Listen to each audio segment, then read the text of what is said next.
দিকে বেশি লক্ষ্য করিস না। তোরা, আমি সবাইকে বলবো তোরা একটা খাতা বা একটা ডায়েরি সাথে রাখিস, এবং আজকের ক্লাসটা হবে কনসেপচুয়াল। আই মিন আমার কাছে পিডিএফ রেডি করা আছে, বাট আমার কথাগুলো খুব ভালো করে শুনবি, জাস্ট গল্প গল্প করে বলবো, শুনবি, আর যেটা যেটা তোদের খাতায় লিখতে বলবো ওইটুক লিখবি, তাহলে দেখবি একেবারে পরিষ্কার ক্লিয়ার একটা ধারণা পাবি। একটু ডায়েরিটা সাথে রাখিস সবার কাছে। তো আর আমি যখন যখন আমি আজকে সবার কাছে মোটামুটি রেসপন্স নিব, তোরা একটু রেসপন্স করিস, ঠিক আছে? কারণ আজকে মানে তোদের পড়াটা যাতে তোদের এখানেই হয়ে যায় সেটা আমি আসলে ইনশিওর করব, ঠিক আছে? তো ফার্স্ট অফ অল আমি আলোচনা দিয়ে শুরু করি। Autonomic nervous system. আমার ফার্স্ট অফ অল মনে রাখতে হবে অটোনমিক নার্ভাস সিস্টেমটা আমার কি কাজে লাগে। এখন আমার দেহে তো ভিসেরা আছে, তাই না? যেমন হার্ট বা লাংস বা গাট। এখন আমরা তো জানি যে যেমন হার্টের পর্দা আছে পেরিকার্ডিয়াম, লাংস এর পর্দা আছে তোর মানে যেটা আছে প্লুরা। তো এইটা কি আমরা কখনো শুনেছি যে আহ, আহ, কেউ জানে কিনা যে যদি আমি প্লুরা দিয়ে কাটি বা পেরিকার্ডিয়াম কাটি, মানে আমি যদি ইনসিশন দিই তখন আমি ব্যথা পাবো, বাট যখন আমি মানে এই পর্দাটা সরাই ফেলার পর যখন আমি ভিসেরাতে ইনসিশন দিব তখন আমি কিন্তু কোনো ব্যথা পাবো না। এর কারণ কি? এর কারণ হচ্ছে এই জিনিসগুলো অটোনমিক নার্ভাস সিস্টেম দিয়ে সাপ্লাই, অর্থাৎ এটা আমার নিয়ন্ত্রণে না, আমার ভলেন্টারি নিয়ন্ত্রণে না, এমনকি এরা কোনো সেন্সরি সাপ্লাইয়ের সাথে যুক্ত না। এই কারণে আমরা সুতরাং আমার এই যে যে জিনিসগুলো যেটা আমি নিয়ন্ত্রণ করব না, বরং এটা ইনভলেন্টারিলি কন্ট্রোল হবে। আর এই এই কন্ট্রোল গুলো মূলত ই করবে হচ্ছে এএনএস, অর্থাৎ অটোনমিক নার্ভাস সিস্টেম। এখন এএনএস বলতে এখন এই জায়গায় একটা কথা, তাহলে আমি যদি এএনএস এর সংজ্ঞাতে যাই যে অটোনমিক নার্ভাস সিস্টেমের সংজ্ঞাটা কি, তো এটার কনসেপচুয়াল দুইটা কথা আমার বলতে হবে। দুইটা কথা বলতে হবে, কি কি? এটা হচ্ছে মূলত আমাদের যেই ভিসারাল অর্গান গুলো আছে, যে ভিসারা গুলো, সেইগুলোর মোটর যে সিস্টেমটা, এইটাকে মূলত সে নিয়ন্ত্রণ করে। যেমন আমি যদি গাটে পড়ি, পেরিস্টালসিসটা এটা থেকে আসতেছে, হার্টের হার্টবিট বা হার্ট যে বিট করতেছে সেটা আবার এই এএনএস সিস্টেম কন্ট্রোল করতেছে। লাংসেরও যেই মানে যে বিটটা হয় যেটার কারণে আমরা যে ইসে, সেইটাও মূলত এই জিনিসগুলো রক্ষা করতেছে। তাহলে এরা মূলত এদের যে ফাংশন সেটা অ্যাসোসিয়েটেড উইথ মোটর সিস্টেম। এবং এই একটা টার্ম লেখা জিভিই, জিভি বলতে বোঝায় জেনারেল ভিসেরাল ইফারেন্স। তো আমি যদি এএনএস এর সংজ্ঞাটাতে যাই, দুইটা জিনিস আমার উল্লেখ করতে হবে, কি কি, যদি কেউ রেসপন্স করে।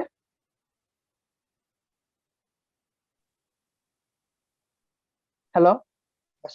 ফার্স্ট হচ্ছে এটা মোটর ফাংশন করে আমাদের ভিসেরা গুলোতে, আর তারপর হচ্ছে গিয়ে জেনারেল ভিসেরাল ইফারেন্ট ফাইবার, মানে হচ্ছে ইম্পালস দেয়। আচ্ছা, এখন এইখানে প্রশ্ন হতে পারে what is general visceral efference. এই দুইটা কথা সবাই লেখ, যে ANS is equal to general visceral efference system, and it is concerned with motor activities of the visceral organ.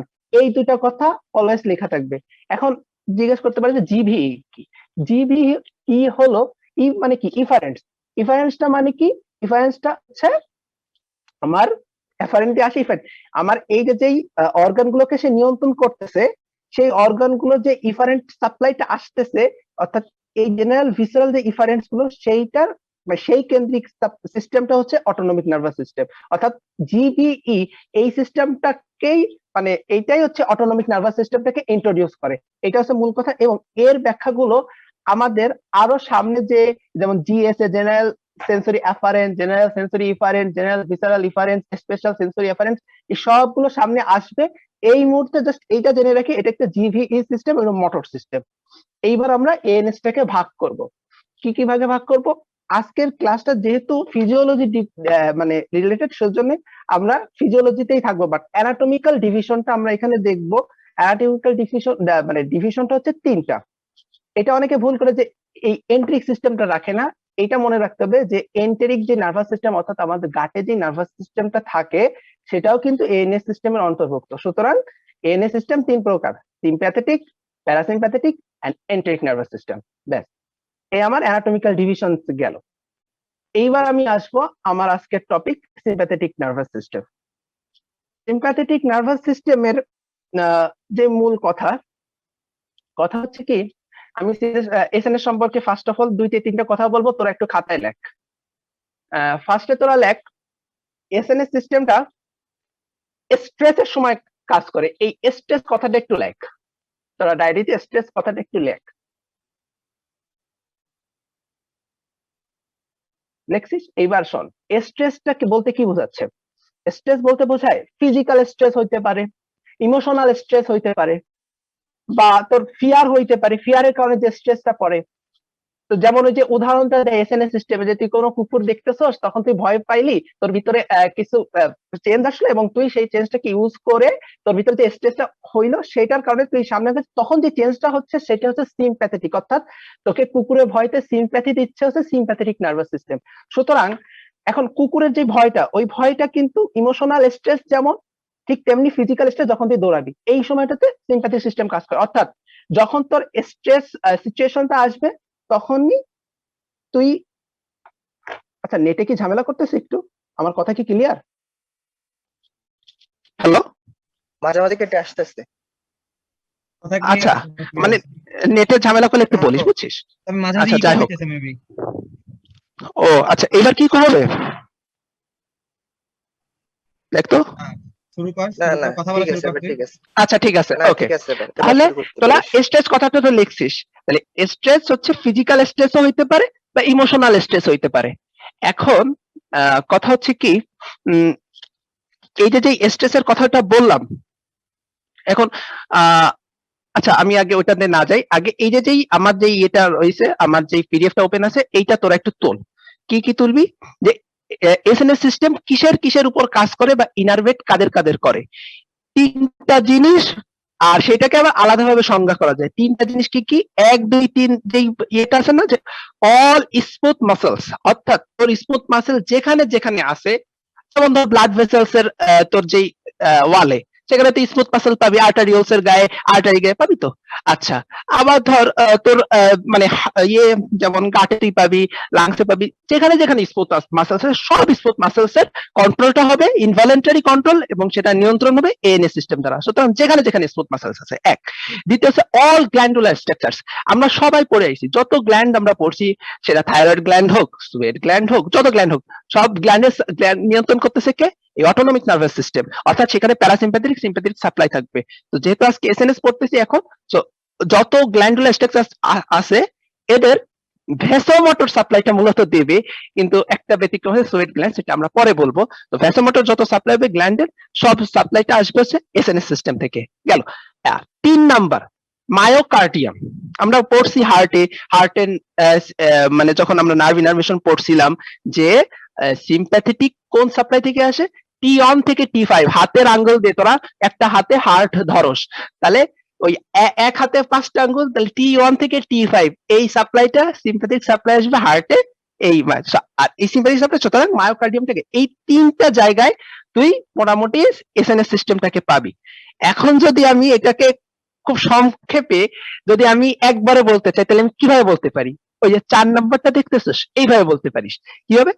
All ইনারভেটেড structures, মানে যেসব স্ট্রাকচার গুলো সেন্সরি নার্ভ দ্বারা ইনারভেটেড, সবখানেই তুই এসএনএস এর ছোঁয়া পাবি। হয় যে সেটা ধর স্কেলেটাল মাসেল, স্কেলেটাল মাসেলে তুই পাবি না, কিন্তু স্কেলেটাল মাসেলে যেসব ব্লাড ভেসেলস গুলো সাপ্লাই দিচ্ছে, সেইখানে তুই এটা পাবি। সুতরাং সব ইনারভেটেড স্ট্রাকচারে এটা পাওয়া যাবে, এক্সেপ্ট নিউরোমাসকুলার জাংশন। তাহলে নিউরোমাসকুলার জাংশন বলতে কি বোঝাচ্ছে? যেখানেই তোর ভলান্টারি অ্যাক্টিভিটিস গুলো হবে, ভলান্টারি মোটর অ্যাক্টিভিটিস, সেইখানেই তো নিউরোমাসকুলার জাংশন থাকবে। তো সেইটা বাদে বাকি সবখানে যেটা নার্ভ দিয়ে সাপ্লাই আছে, সেখানে সিম্প্যাথেটিক সাপ্লাইটা থাকবে। অর্থাৎ এর মানে আমরা কি বুঝতেছি? যে সিম্প্যাথেটিক সাপ্লাইটা ছড়ায় ছিটায় আছে, তাই না? এটা মানে কি বলে, এটাকে বলা যায় যে খুব মানে ডিফিউজ, তাই না? এইটাতে আমি এসএনএস ইনারভেশন গুলো বুঝলাম। এইবার আমি আসি, এই এই এই এই এই কথাগুলো তোরা একটু মাথায় রাখিস।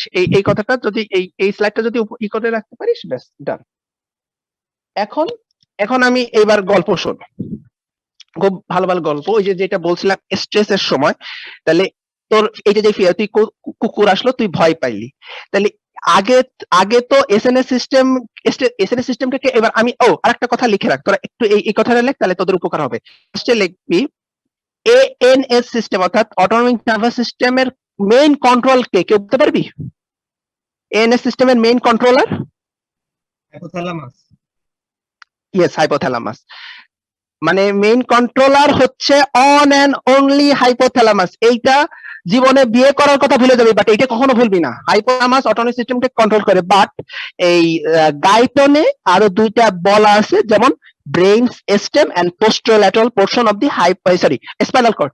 এই দুইটা মানে জাস্ট কিন্তু মেইন হচ্ছে হাইপোথ্যালামাস। এখন এই জায়গায় পোস্টোল্যাটারাল কেন বলছে? তোরা হাইপোথ্যালামাস সম্পর্কে পড়ছিস, অনেক পড়ছিস। তো যখন তোরা পিটুইটারি গ্ল্যান্ড থেকে পড়ছিস, তখন মনে আছে কিনা জানি না, হাইপোথ্যালামাসকে 4টা সেকশনে ভাগ করা হয়। তো আমি 4টা সেকশনে যাব না। সামনে যে অ্যান্টেরিয়র পার্টটাতে কি থাকতেছিল? অ্যান্টেরিয়র নিউক্লিয়াস, মনে আছে? অ্যান্টেরিয়র নিউক্লিয়াস, ওইটাকে আমরা ওই নাজিমের ভিডিওতে বোধহয় দেখছিলাম অনেকে, যারা টেম্পারেচার কন্ট্রোলে, ওটাকে বলা হতো যে ও সামনের দিকে আসে, ও হচ্ছে তোর কোনটা কন্ট্রোল করবে? হচ্ছে তোর হিটটাকে মানে কি বলে, পোস্টোল্যাটারাল পোর্শন। তো তাহলে ওটা হচ্ছে এই এসএনএস সিস্টেমটা থাকে পোস্টোল্যাটারাল পোর্শনে, পোস্টোল্যাটারাল পোর্শন থাকে পোস্টেরিয়র আর ল্যাটারাল নিউক্লিয়াস। তাহলে এই যেটা হচ্ছে তোর হিটটাকে বাড়ায়, আর অ্যান্টেরিয়র পোর্শনটাকে আমরা বোধহয় বলেছিলাম ফ্রিজিং সেন্টার। অর্থাৎ এটা তোর যে হিট মানে দিয়ে যে হিটটা মানে হিটটা সেটা যাতে কমায়, অর্থাৎ তোর টেম্পারেচারটাকে নিচে করে রাখে। আর এই দুইটার সমন্বয় তোর হিটটা রেগুলেশন হয়। তো অ্যান্টেরিয়র নিউক্লিয়াস বা অ্যান্টেরিয়র যে পোর্শন, সেটা হচ্ছে আমরা বলতেছি যে হিটটাকে অর্থাৎ ফ্রিজিং সেন্টার বলতেছি, এইটা মনে রাখি, ফ্রিজিং সেন্টার। আর পিছনের যে যেটা আমরা পড়ে আসছিলাম হিট রেগুলেশনে, আর পিছনের যে সেন্টার অর্থাৎ পোস্টোল্যাটারাল যে পোর্শন, সেটা ছিল কি হিট গেইনিং সেন্টার, অর্থাৎ হিট উৎপন্ন করতেছে। এইবার কিছুটা না হলেও আমরা বোধহয় এইটুকু জানি যে সিম্প্যাথেটিক সিস্টেম যেটা, যখন আমরা দৌড়াচ্ছি, যখন আমরা কুকুরে ভয়তে দৌড়াচ্ছিলাম, তখন কি কেউ তো দৌড়াতে দিছি, তখন তো আমাদের অবশ্যই গা থেকে ঘাম বের হয়, গরম হয়ে যায় শরীর। এটা কারণ কি? কারণ হচ্ছে সিম্প্যাথেটিক সিস্টেম। তাহলে এই হিট রেগুলেশন দিয়ে সবসময় মনে রাখবি যে যেহেতু তোর হিটের ফ্রিজিং সেন্টার ছিল অ্যান্টেরিয়র নিউক্লিয়াস, তার মানে কি তোর হিটটা সে কমাই দিচ্ছে। তাহলে এটা কার সাথে রিলেটেড? অ্যান্টেরিয়র পোর্শন প্যারাসিম্প্যাথেটিক পোর্শনের সাথে, প্যারাসিম্প্যাথেটিক সিস্টেম। আর পিছনের যে পোর্শন অর্থাৎ পোস্টোল্যাটারাল পার্ট অফ দি হাইপোথ্যালামাস, সেটা ছিল হিট গেইনিং। তো আর যেহেতু তোর দৌড়ের সময় তোর শরীর ঘেমে যাচ্ছে বা গরম হয়ে যাচ্ছে, সুতরাং সেইটা কন্ট্রোল করতেছে কি? SNS system. তাহলে বোঝা গেল? তাহলে আমার যদি অটোনমি সিস্টেমে কন্ট্রোল বলি, তাহলে হাইপোথ্যালামাস। আর যখনই বললো সিম্প্যাথেটিক সিস্টেমটাকে মেইন কন্ট্রোল করে কে, তখন বলবো যে posterior and lateral nucleus of the hypothalamus বা posterior lateral part of the hypothalamus. একেবারে এটা সবসময় মাথায় রাখবি। ক্লিয়ার? এই জিনিসটা দেখে নিস, posterolateral portion of hypothalamus SNS সিস্টেমটাকে কন্ট্রোল করে। আচ্ছা, তাহলে আমি এইটুকু আসলাম যে এসএনএস সিস্টেমটা হাইপোথ্যালামাস। এখন আমার যদি প্রশ্ন আসে, তাহলে তুমি একটা কুকুরকে দেখলে ভয় পাইলা, তুমি ফিজিক্যাল স্ট্রেস আছো, সেটা হাইপোথ্যালামাস কিভাবে জানবে? যতক্ষণ না পর্যন্ত হাইপোথ্যালামাস না জানতেছে, ততক্ষণ তো আমি এসএনএস সিস্টেমকে অ্যাক্টিভ করতে পারতেছি না, তাই না? তাহলে আমার এসএনএস সিস্টেমটাকে অ্যাক্টিভ করতে হলে হাইপোথ্যালামাস পর্যন্ত যাইতে হবে। এখন ধর কুকুরটা তোকে, যখনই কুকুরটা বার্ক করবে তোর দিকে, তুই কুকুরের দিকে তাকাবি। যখনই এই কাজটা হবে, তখন কি, যখন কুকুর বার্ক করলো অর্থাৎ সে শাউট করলো, তখন তোর প্রাইমারি অডিটরি কর্টেক্সে এই জিনিসটা রেকর্ড হচ্ছে। আবার কুকুরের দিকে তুই তাকালি, তোর পাস্ট এক্সপেরিয়েন্সের সাথে তুই মিলাচ্ছিস, যেটা কোথায় আছে, সোমাটোসিনেটিক অ্যাসোসিয়েশন এরিয়া প্যারাইটাল লোবে তৈরি হচ্ছে, এই জায়গায় তোর এই ইয়েটা যাবে, ইম্পালসটা। আবার আচ্ছা, আমি শুরু করি। রাফাত, শুরু কর। আচ্ছা, হ্যাঁ, তাহলে শুরু কর। আমার হেয়ার গুলো খাড়া হয়ে যাবে। তাহলে খাড়া হতে গেলে কোন মাসেলের অ্যাক্টিভিটি আমার লাগবে? অ্যারেক্টর পাইলি মাসেল। এইবার অ্যারেক্টর পাইলি মাসেল তো স্মুথ মাসেল, আমি আগেই বলে নিয়েছি, এসএনএস সাপ্লাই করবে স্মুথ মাসেলস কে। এখন অ্যারেক্টর পাইলি মাসেলে যদি কন্ট্রাকশন হইতে হয়, তাহলে ওটাকে স্টিমুলেট করা লাগবে। তাহলে ওখানে আমার রিসেপ্টর কি হবে?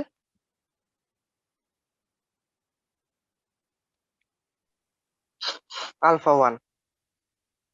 Alpha 1 receptor. আচ্ছা, তাহলে আলফা 1 রিসেপ্টরে ওইখানে যে এসএনএস সিস্টেম অ্যাক্টিভেশন হবে, নরএপিনেফ্রিন এসে রিলিজ হবে, আমার হেয়ার সেলস গুলো মানে হেয়ার গুলো খাড়া হয়ে যাবে, ব্যাস শেষ। এইবার আমি আসি চোখ, মাথার থেকে এবার চোখে আসলাম।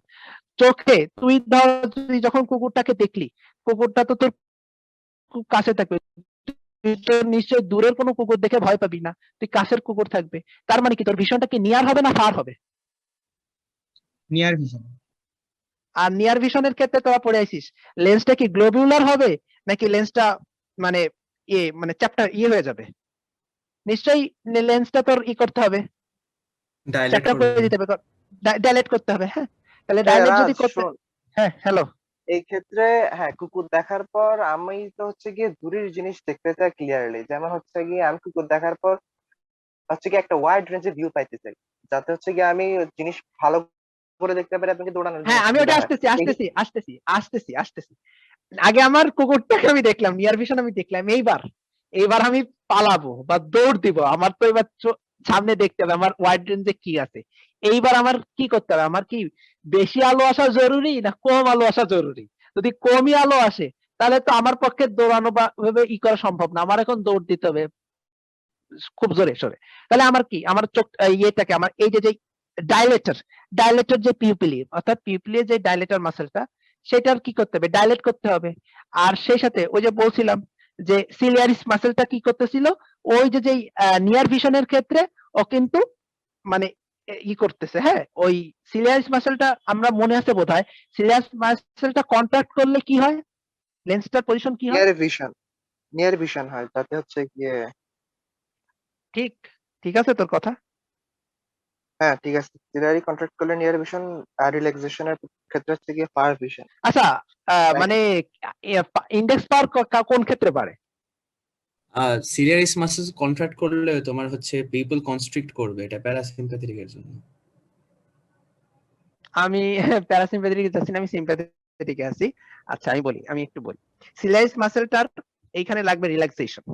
সিলিয়ারিস মাসেল যখন রিল্যাক্সেশন করবে তখন লেন্সটা হয়ে যাবে গ্লোবুলার, হবে না, লেন্সটা গ্লোবুলার পজিশন থেকে তোমার মানে ফ্ল্যাটেন্ড হয়ে যাবে, পজিশনে চলে আসবে, ফ্ল্যাটেন্ড হয়ে যাবে। আমার ফ্ল্যাটেন্ড পজিশন লাগবে। এই কারণে ফার্স্ট অফ অল আমি দেখলাম যে কুকুরটা আসছে, হ্যাঁ কুকুরটা আমার কাছে আসছে, এইবার আমার ফ্ল্যাটেন্ড পজিশন হয়ে যাবে। ফ্ল্যাটেন্ড পজিশন হওয়ার পর এইবার আমার সাইডটা হবে far vision. First of all আমার সাইডটা, ফার্স্ট অফ অল তখন দেখবা তখন ছিল নিয়ার ভিশন, এরপর তুমি যখন যাবা তখন তোমার ফার ভিশন হইতে হবে, অর্থাৎ সিলিয়ারিস মাসেলটাকে রিল্যাক্স করতে হবে। সিলিয়ারিস মাসেলটা রিল্যাক্স করতে তুমি ফার ভিশনে দেখবা, আর সেই সাথে সাথে ডাইলেটর পিউপিলিটাকে তোমার হচ্ছে স্টিমুলেট করতে হবে, যার ফলে তোমার পিউপিলটা ডাইলেট করবে, প্রচুর পরিমাণ আলো আসবে, তুমি সামনে দৌড়াতে পারবা। তাহলে এইবার আমি বলি, তাহলে দুইটা মাসেলকে সে সাপ্লাই দিচ্ছে, এসএনএস সাপ্লাই, কি কি, ডাইলেটর পিউপিলি আর সিলিয়ারিস। তাহলে সিলিয়ারিসের রিল্যাক্সেশন কি রিসেপ্টর থাকবে? Inhibitory receptor. কেউ কি পারবে? ইনহিবিটরি হচ্ছে গিয়ে বিটা টু।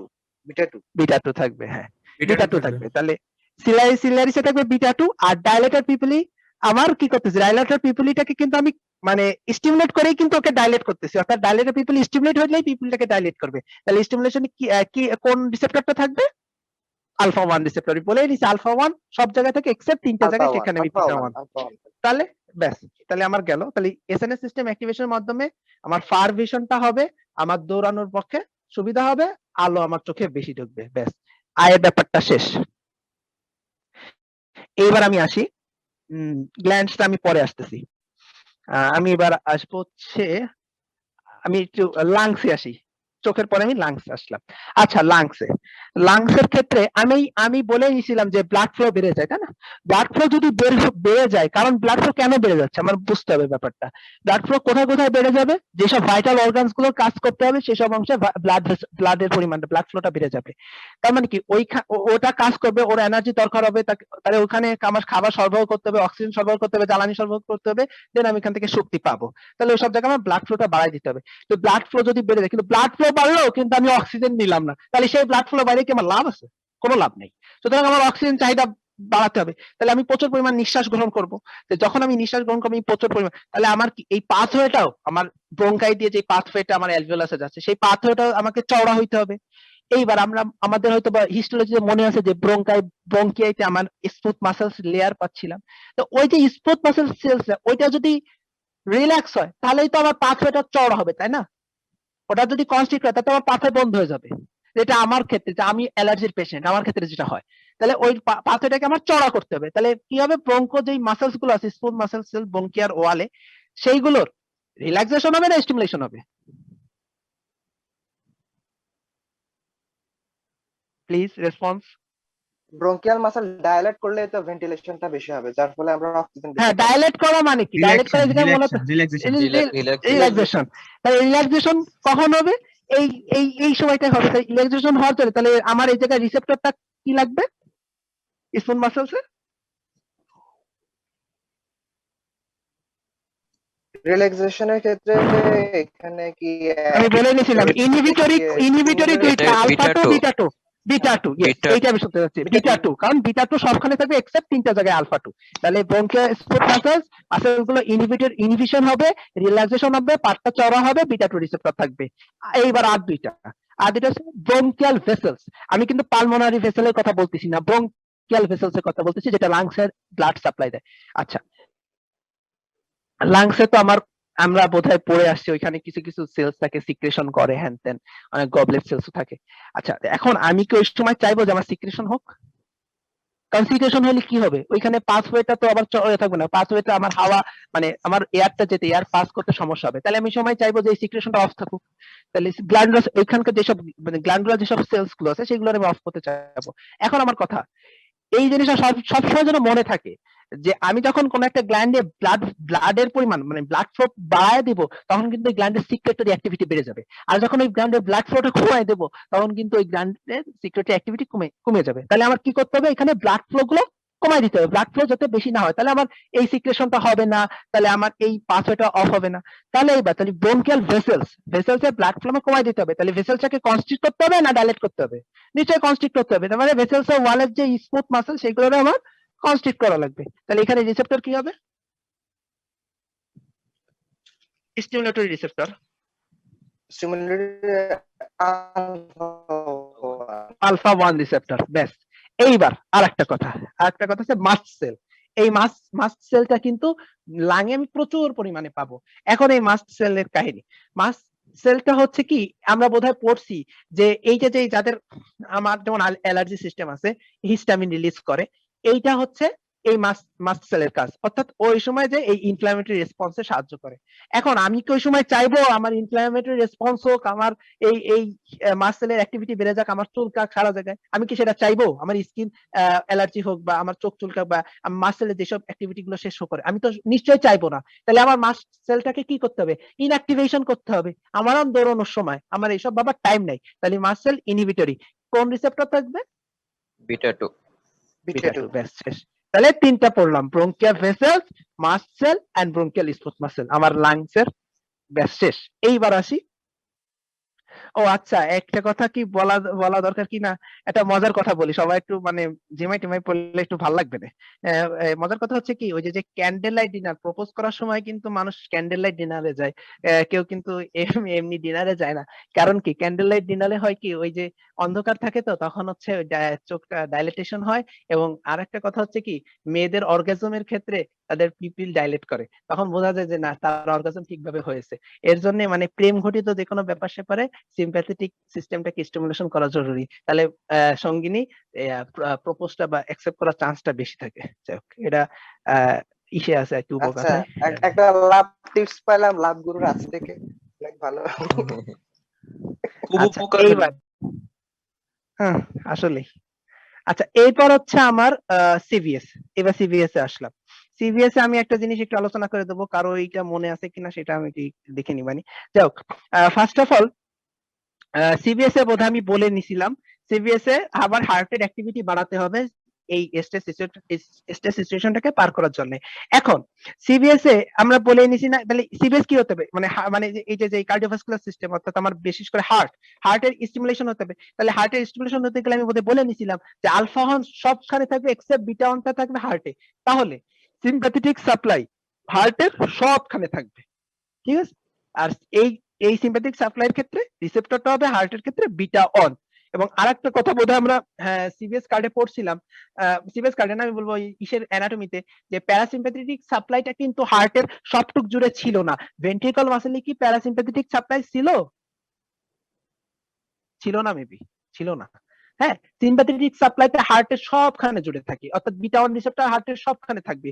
বাট প্যারাসিম্প্যাথেটিক এর যে রিসেপ্টর, সেটা হচ্ছে কোলিনার্জিক রিসেপ্টর গুলো আছে, নিকোটিনিক রিসেপ্টর, মাস্কারেনিক রিসেপ্টর M2 টাইপটা থাকে। তো ওই রিসেপ্টর গুলো হচ্ছে হার্টের সবখানে থাকে না, বাট সিম্প্যাথেটিক সাপ্লাইটা সবখানে থাকে। কারণ কি, আমার হার্টের অ্যাক্টিভেশন করতে হবে 4টা জায়গায়। কি কি 4টা জায়গা? 4টা জায়গা আমরা একটু নোট করে রাখি। SA node, AV node, Purkinje fiber, আর হচ্ছে আমার মায়োকার্ডিয়াল সেলস। ঠিক আছে, মায়োকার্ডিয়াল সেলস মানে আমি যেটা বোঝাতে চাইছি যে আমার যখন একেবারে মানে লেভেলে, মায়োকার্ডিয়াম লেভেলে যখন ইয়েটা ছড়া যায় অ্যাকশন পটেনশিয়াল, সেই সেলস গুলো। তাহলে এই 4টা জায়গায় আমার হার্টের অ্যাক্টিভেশন লাগবে। এইবার আমি বলি, আমরা কি ওই যে পড়ছিলাম না, ক্রোনোট্রপিক, ড্রোমোট্রপিক, আয়োনোট্রপিক আর বাথমোট্রপিক, মনে আছে কারোর কিছু? কেউ কি আমার সাজায় বলতে পারবে? শুনছিলাম রে এগুলা, কিন্তু মনে হয় ভুলে গেছি। আচ্ছা আচ্ছা, তাহলে আজকে আমি আলোচনা করে দিই। আমি যেভাবে, তোরা একটা সিরিয়াল কর। ফার্স্ট অফ অল লেখ ক্রোনোট্রপিক, মানে সি দিস ক্রোনোট্রপিক। হ্যাঁ, first of all chron C, then এবার একটা ড্যাশ দিয়ে লেখ ডি, এটা হচ্ছে ড্রোমোট্রপিক। এবার একটা ড্যাশ দিয়ে লেখ হচ্ছে বাথমোট্রপিক, ঠিক আছে, বি। এবার আরেকটা ড্যাশ দিয়ে লেখ হচ্ছে আই। তাহলে C D B I, chronotropic, dromotropic, bathmotropic, inotropic. এইবার এক একটা করে আয়। এক একটা করে কি আমি বলছিলাম, এই যে যেই সিম্প্যাথেটিক সাপ্লাই পুরো হার্ট জুড়ে দেয়, তাহলে এসএ নোড হচ্ছে একেবারে, আমি শুরুতে হার্ট উপর থেকে নিচে আসি। এসএ নোডের কি ফায়ারিং বেশি হতে হবে না কম হতে হবে? বেশি হতে হবে। স্ট্রেস সিচুয়েশনে বেশি হতে হবে। বেশি তাহলে বেশি। এসএ নোডের ফায়ারিং বেশি হতে হবে। এই যে এসএ নোডের ফায়ারিং বেশি ওটা, এটাকে কি বলা হচ্ছে? Positive chronotropic action. Chronotropic action. Positive chronotropic action. আচ্ছা, এইবার আমি আসি এভি নোড। এসএ নোডের পর কি এভি নোড? এভি নোডের কি হতে হবে? এভি নোড কি কাজে লাগে আমার? এভি নোড কিন্তু কন্ডাকশন করে, কন্ডাকশনটাকে একটু মানে স্লো করে দেয়, যাতে অ্যাট্রিয়াল যে সিস্টলের পর কিন্তু ভেন্ট্রিকুলার সিস্টলের জন্য একটা টাইম পাওয়া যায়। হ্যাঁ, ভেন্ট্রিকুলার ডায়াস্টল, ওই সময় আমি একটা টাইম পাই, নইলে ওই ব্লাড মিক্স আপ হয়ে যাওয়ার চান্স থাকে। তাহলে ওইটাকে স্লো করে কন্ডাকশন রেট। কিন্তু এখন কি হবে, তোর যেহেতু হার্ট এখান তাড়াতাড়ি পাম্প করতে হবে, একটু কন্ডাকশন রেটটা বাড়ায় দেবে, যাতে সেই হিসেবে আমার মানে একটা সামঞ্জস্য রেখেই বাড়ায় দেবে। তাহলে এভি নোড থেকে কন্ডাকশনটা বেড়ে যাবে, এভি নোড বরাবর সিম্প্যাথেটিক সাব স্টিমুলেশনের কারণে। এইটাকে বলা হচ্ছে, সি এর পর ছিল ডি, আর এস এর পর এভি নোড, তাহলে এটা বলা হচ্ছে পজিটিভ ড্রোমোট্রপিক অ্যাকশন। ঠিক আছে, গেল। এইবার এবার হচ্ছে পার্কিনি ফাইবার। এভি নোড পার হয়ে আসলে এবার পার্কিনি ফাইবারের বৈশিষ্ট্য কি কেউ বলতে পারবে? একটা একেবারে ইম্পর্টেন্ট একটা বৈশিষ্ট্য কেউ বলতে পারবে? র্যাপিডলি ইয়ে হয়। হ্যাঁ, ইয়েস, র্যাপিড ভাবে, মানে র্যাপিডলি সে পাস করে, কন্ডাকশন করে। তাহলে এইটা যদি হইতে হয়, তাহলে আমার পার্কিন ফাইবার হচ্ছে এখন যখন এখানে সবার স্টিমুলেটরি বিটা 2 রিসেপ্টর রয়েছে, এখন এটা যখন হবে তখন ওর এই এটা বেশি হয়ে যাবে, পাস হওয়ার চান্স, ইম্পালসটা বেশি পাস করবে। তার ফলে আমার হার্ট মানে এই যে ইম্পালস পাস হওয়ার কারণে হার্টের অটোমেটিসিটি বাড়ার সাথে সাথে আমি হার্টের এই সাপ্লাইটা আমি মায়োকার্ডিয়াল সেলসে বাড়াতে পারবো। তাহলে এইটা যদি হইতে হয়, তাহলে এইটাকে মানে পজিটিভ তোর হবে, পাসিং হবে, মানে কন্ডাকশন ভেলোসিটি অনেক বেশি বেড়ে যাবে। এখানে একটা কাহিনী আছে, যদি এটা বেশি বেড়ে যায় তখন সেক্ষেত্রে অ্যারিথমিয়া হইতে পারে, অ্যারিথমিয়া ডেভেলপ করতে পারে, রিস্ক অফ অ্যারিথমিয়া যদি সিম্প্যাথেটিক সাপ্লাইটা বেশি বেড়ে যায়। তো এইটাকে বলা হচ্ছে পজিটিভ বাথমোট্রপিক অ্যাকশন। সুতরাং পজিটিভ বাথমোট্রপিক অ্যাকশন কার সাথে রিলেটেড? পার্কিনি ফাইবারের সাথে রিলেটেড। ব্যাস, শেষ। তাহলে সিডিবি গেল, এবার বাকি থাকতেছে আই। আমরা পড়ছি না যে এই সব কিছুর সাথে ফোর্স অফ কন্ট্রাকশনও বেড়ে যাবে। এখন ফোর্স অফ কন্ট্রাকশন অর্থাৎ এই যে কন্ট্রাক্টরি সেলস গুলো কারা আছে? Myocardial cell contractile activity. SA নোডের কিন্তু ওইটা চেঞ্জ হয়ে কিন্তু সে ফায়ারিং অ্যাক্টিভিটিতে পারছে, সে কিন্তু specialized myocardial cell. AV node specialized myocardial cell, Purkinje ফাইবারও স্পেশালাইজড মায়োকার্ডিয়াল সেল। আর এমনি যারা জেনারেল মায়োকার্ডিয়াল সেল তাদের কিন্তু ওই কন্ট্রাক্টরি বা এক্সাইটেটরি অ্যাক্টিভিটি বেশি। তাহলে ওরা কি করবে? ফোর্স অফ কন্ট্রাকশনটা বাড়াবে। এই যে সিম্প্যাথেটিক স্টিমুলেশন কারণে ফোর্স অফ কন্ট্রাকশনটা অফ মায়োকার্ডিয়াল সেল বেড়ে যাচ্ছে, এইটাকে বলা হচ্ছে পজিটিভ আয়োনোট্রপিক অ্যাকশন। তাহলে SA node, AV node, Purkinje fiber, then myocardial general myocardial cells, positive chronotropic action, positive firing, positive conduction, positive dromotropic action, then positive মানে তোর মানে পার্কিনসন ফাইবার ওভার স্টিমুলেশন, এটা হচ্ছে পজিটিভ বাথমোট্রপিক অ্যাকশন, আর then come positive inotropic action of the মানে কি increased force of contraction. এই হচ্ছে হার্টের ব্যাপার, শেষ। তার মানে তোর এবার তোর কার্ডিয়াক আউটপুট বেড়ে গেল। ওকে, এবার হার্টের খেলা শেষ। হার্টের খেলা শেষ হওয়ার পর এইবার আমি এবার ব্লাড ফ্লো, হার্ট থেকে ব্লাড চলে গেল, এবার ব্লাড সবখানে ছড়ায় পড়বে। এবার ব্লাড যেখানে যেখানে ছড়াবে, এবার এইখানে আছে কথা, ব্লাড কোথায় কোথায় যাবে? স্কিনে যাবে, ব্লাড গাটে যাবে, ব্লাড কিডনিতে যাবে, ব্লাড স্মুথ মাসেলসে যাবে। এখন তুই দৌড়াচ্ছিস, তুই নিশ্চয়ই দৌড়ানোর সময় চাইবি না রক্তগুলো স্কিনে এসে জমা থাকুক, তোর ভাইটাল অর্গানসে না যায়, কারণ ভাইটাল অর্গান গুলো কাজ করতেছে, ব্রেনের কাজ করতেছে, মস্তিষ্কের মানে সরি কি বলে, তোর হার্টের কাজ করতে হচ্ছে, এই ইসের কাজ করতেছে। তাহলে তুই কি চাইবি? যে ওইখানে ব্লাড ফ্লোটা বেশি যাক, স্কিনে সেটা আমার কম যাক, আমার তো কোনো অসুবিধা নাই। তাহলে স্কিনে আমি ব্লাড ফ্লো কমাতে চাচ্ছি, তাহলে এখানে ভ্যাসো ডাইলেশন হবে না ভ্যাসো কনস্ট্রিকশন হবে? কনস্ট্রিকশন। কোনটা কনস্ট্রিকশন হবে? Cutaneous vaso Vasoconstriction. Cutaneous ভ্যাসো constriction হবে। আর রিসেপ্টর কি থাকবে? Alpha 1 receptor. ব্যাস শেষ। এইবার আসি, এবার হচ্ছে কিডনি। কিডনিতে আমি ব্লাড সাপ্লাই, কিডনিতে ব্লাড সাপ্লাই বাড়াতে হবে না কমাতে হবে? কারণ আমি কি তখন কি দৌড়ানোর সময় কি কমাইতে হবে। আমার কি ইউরিনেশন কমাইতে হবে? আমি তো ওইখানে ইউরিনেশন করবো না, তাহলে এই জায়গায় কি থাকবে আমার? আপনি আলফা 1 ওয়াটার রিসেপ্টর রিটেনশন থাকবে, করতে হবে, আর ওয়াটার রিটেনশন করতে হবে। তার রেনিন সিক্রেশন হবে। ইয়েস, এইবার শেষ, এবার এটা গেল। এবার হচ্ছে গাটে। গাটে আমি নিশ্চয়ই যাবো না ওই সময়, আমার মানে এখন আমি যে বলে নিছি গ্ল্যান্ডুলার সিক্রেশন ব্লাড ফ্লোর উপর নির্ভর করে। এখন তোর গাট মানে কি? গাটে ওখানে একটা সেলসের সিক্রেশন আছে, আর তুই কি চাবি তোর এই সেলসের সিক্রেশন হোক আর তোর ভিতর মানে পেরিস্টালসিস ঘটতে থাকুক এবং সেই সাথে সাথে স্টোমাকের তোর এই ইনডাইজেশন মানে ডাইজেশন ঘটতে থাকুক? এটা তুই ঠিক চাবি না, তাই এটাকে অফ করে রাখতে হবে। তাহলে এইখানে ব্লাড ফ্লো কমবে না বাড়বে? ব্লাড ফ্লো কমাইতে হবে। আর ব্লাড ফ্লো কমাইতে হবে কি করতে হবে? ভ্যাসো কনস্ট্রিকশন করতে হবে। তাহলে গাটে যে স্প্ল্যাঙ্কনিক ফ্লোটা যাবে, ব্লাড ফ্লো বা মেজেন্টেরিক যে ব্লাড ফ্লোটা যাবে, সেটা আমার ভ্যাসো কনস্ট্রিকশন করে ব্লাড ফ্লোটা কমাতে হবে। তাহলে সেক্ষেত্রে রিসেপ্টর কে থাকবে? Alpha 1 receptor. ক্লিয়ার? এইবার গাটের আরেকটা কথা, গাটের আরেকটা কথা হচ্ছে ব্লাড ফ্লো কমালা। আর এবার স্ফিংটার, গাটের যে স্ফিংটার, এদের সাপ্লাই কেরা দিচ্ছিল মনে আছে? স্ফিংটারে হচ্ছে গিয়ে সিম্প্যাথেটিক সাপ্লাই থাকে। সিম্প্যাথেটিক সাপ্লাই ছিল। তাহলে কেন সিম্প্যাথেটিক সাপ্লাই? কারণ আমি পেরিস্টালসিস অফ করতে চাচ্ছি। তাহলে আমি ওইখানে সিম্প্যাথেটিক সাপ্লাই দেবো, আমার স্ফিংটারটা অফ হয়ে যাবে, খাবার নেওয়ার দরকার নাই, খাবার যেমনি আছে তেমনি থাকুক, আমি আগে দৌড়াই বাসি। তাহলে এবার তাহলে এই স্ফিংটার গুলো কনস্ট্রিকশন হবে আমার। তাহলে গাট শেষ, লুমেনটা পেরিস্টালসিস কমে যাবে, সেই সাথে সাথে ব্লাড ফ্লোটা কমে যাবে, ওইখানকার যে সেলস গ্ল্যান্ডুলার সেলস আছে তাদের কাজ বাজ কমে যাবে। এইবার হচ্ছে মেইন জিনিস, স্কেলেটাল মাসেল। দৌড়ানোর সময় কি কি লাগে? লোয়ার লিম্ব মাসেলস আর আপার লিম্ব মাসেলস, তাই তো? এটা লাগে না দৌড়ানোর সময়? হ্যাঁ, তাহলে এদের দৌড়ানোর ক্ষেত্রে সময় হ্যাঁ, তাহলে এরা যখন যেই শক্তিটা ইউজ করে দৌড়বে, তাহলে এদের ক্ষেত্রে আমার ব্লাড ফ্লোটা বাড়াইতে হবে, তাই না? হ্যাঁ, ব্লাড ফ্লো তাহলে বাড়াইতে হবে। তাহলে স্কেলেটাল মাসেলসে যে ব্লাড ভেসেলস গুলো আছে, তাদের যে ওয়াল, তাদের ওয়ালে আবার কোন রিসেপ্টরটা থাকতে হবে যাতে করে আমি ব্লাড ফ্লোটা বাড়াতে পারি, যাতে আমার ভ্যাসোডাইলেশন হয়? ভ্যাসোডাইলেশন আমার টার্গেট আছে, ভ্যাসোডাইলেশন। ভ্যাসোডাইলেশন করব, ব্লাডের ইয়েটা বেড়ে যাবে, মানে যে ডায়ামিটারটা বেড়ে যাবে, ব্লাড ফ্লোটা বেশি হবে, স্কেলেটাল মাসেল প্রচুর পরিমাণ ব্লাড ফ্লো পাবে এবং সে ওটা ইউজ করে সে এনার্জিটা ই করতে পারবে, ট্রান্সফর্ম করতে পারবে। তাহলে আমি এই জায়গায় স্কেলেটাল মাসেলস গুলোতে কোন রিসেপ্টর থাকবে? স্কেলেটাল মাসলে থাকতে পারে বিটা 2 রিসেপ্টর, যেহেতু ইনহিবিটরি বিটা 2 রিসেপ্টর, যার ফলে ভ্যাসোডাইলেটেশন হবে ব্লাড ভেসেলস এর স্কেলেটাল মাসেলস এর, এবং তারা যে তোর ওটাকে ইনহিবিটর করে রক্তের ব্লাড ফ্লো পরিমাণ বাড়ায় দেবে। আচ্ছা, এইবার আসি, আমার গাটও বলা শেষ। এইবার হচ্ছে মজার জায়গা, সেটা হচ্ছে ইসে, আমি আসি কোথায়, ওই যে তোর জেনিটালিয়া।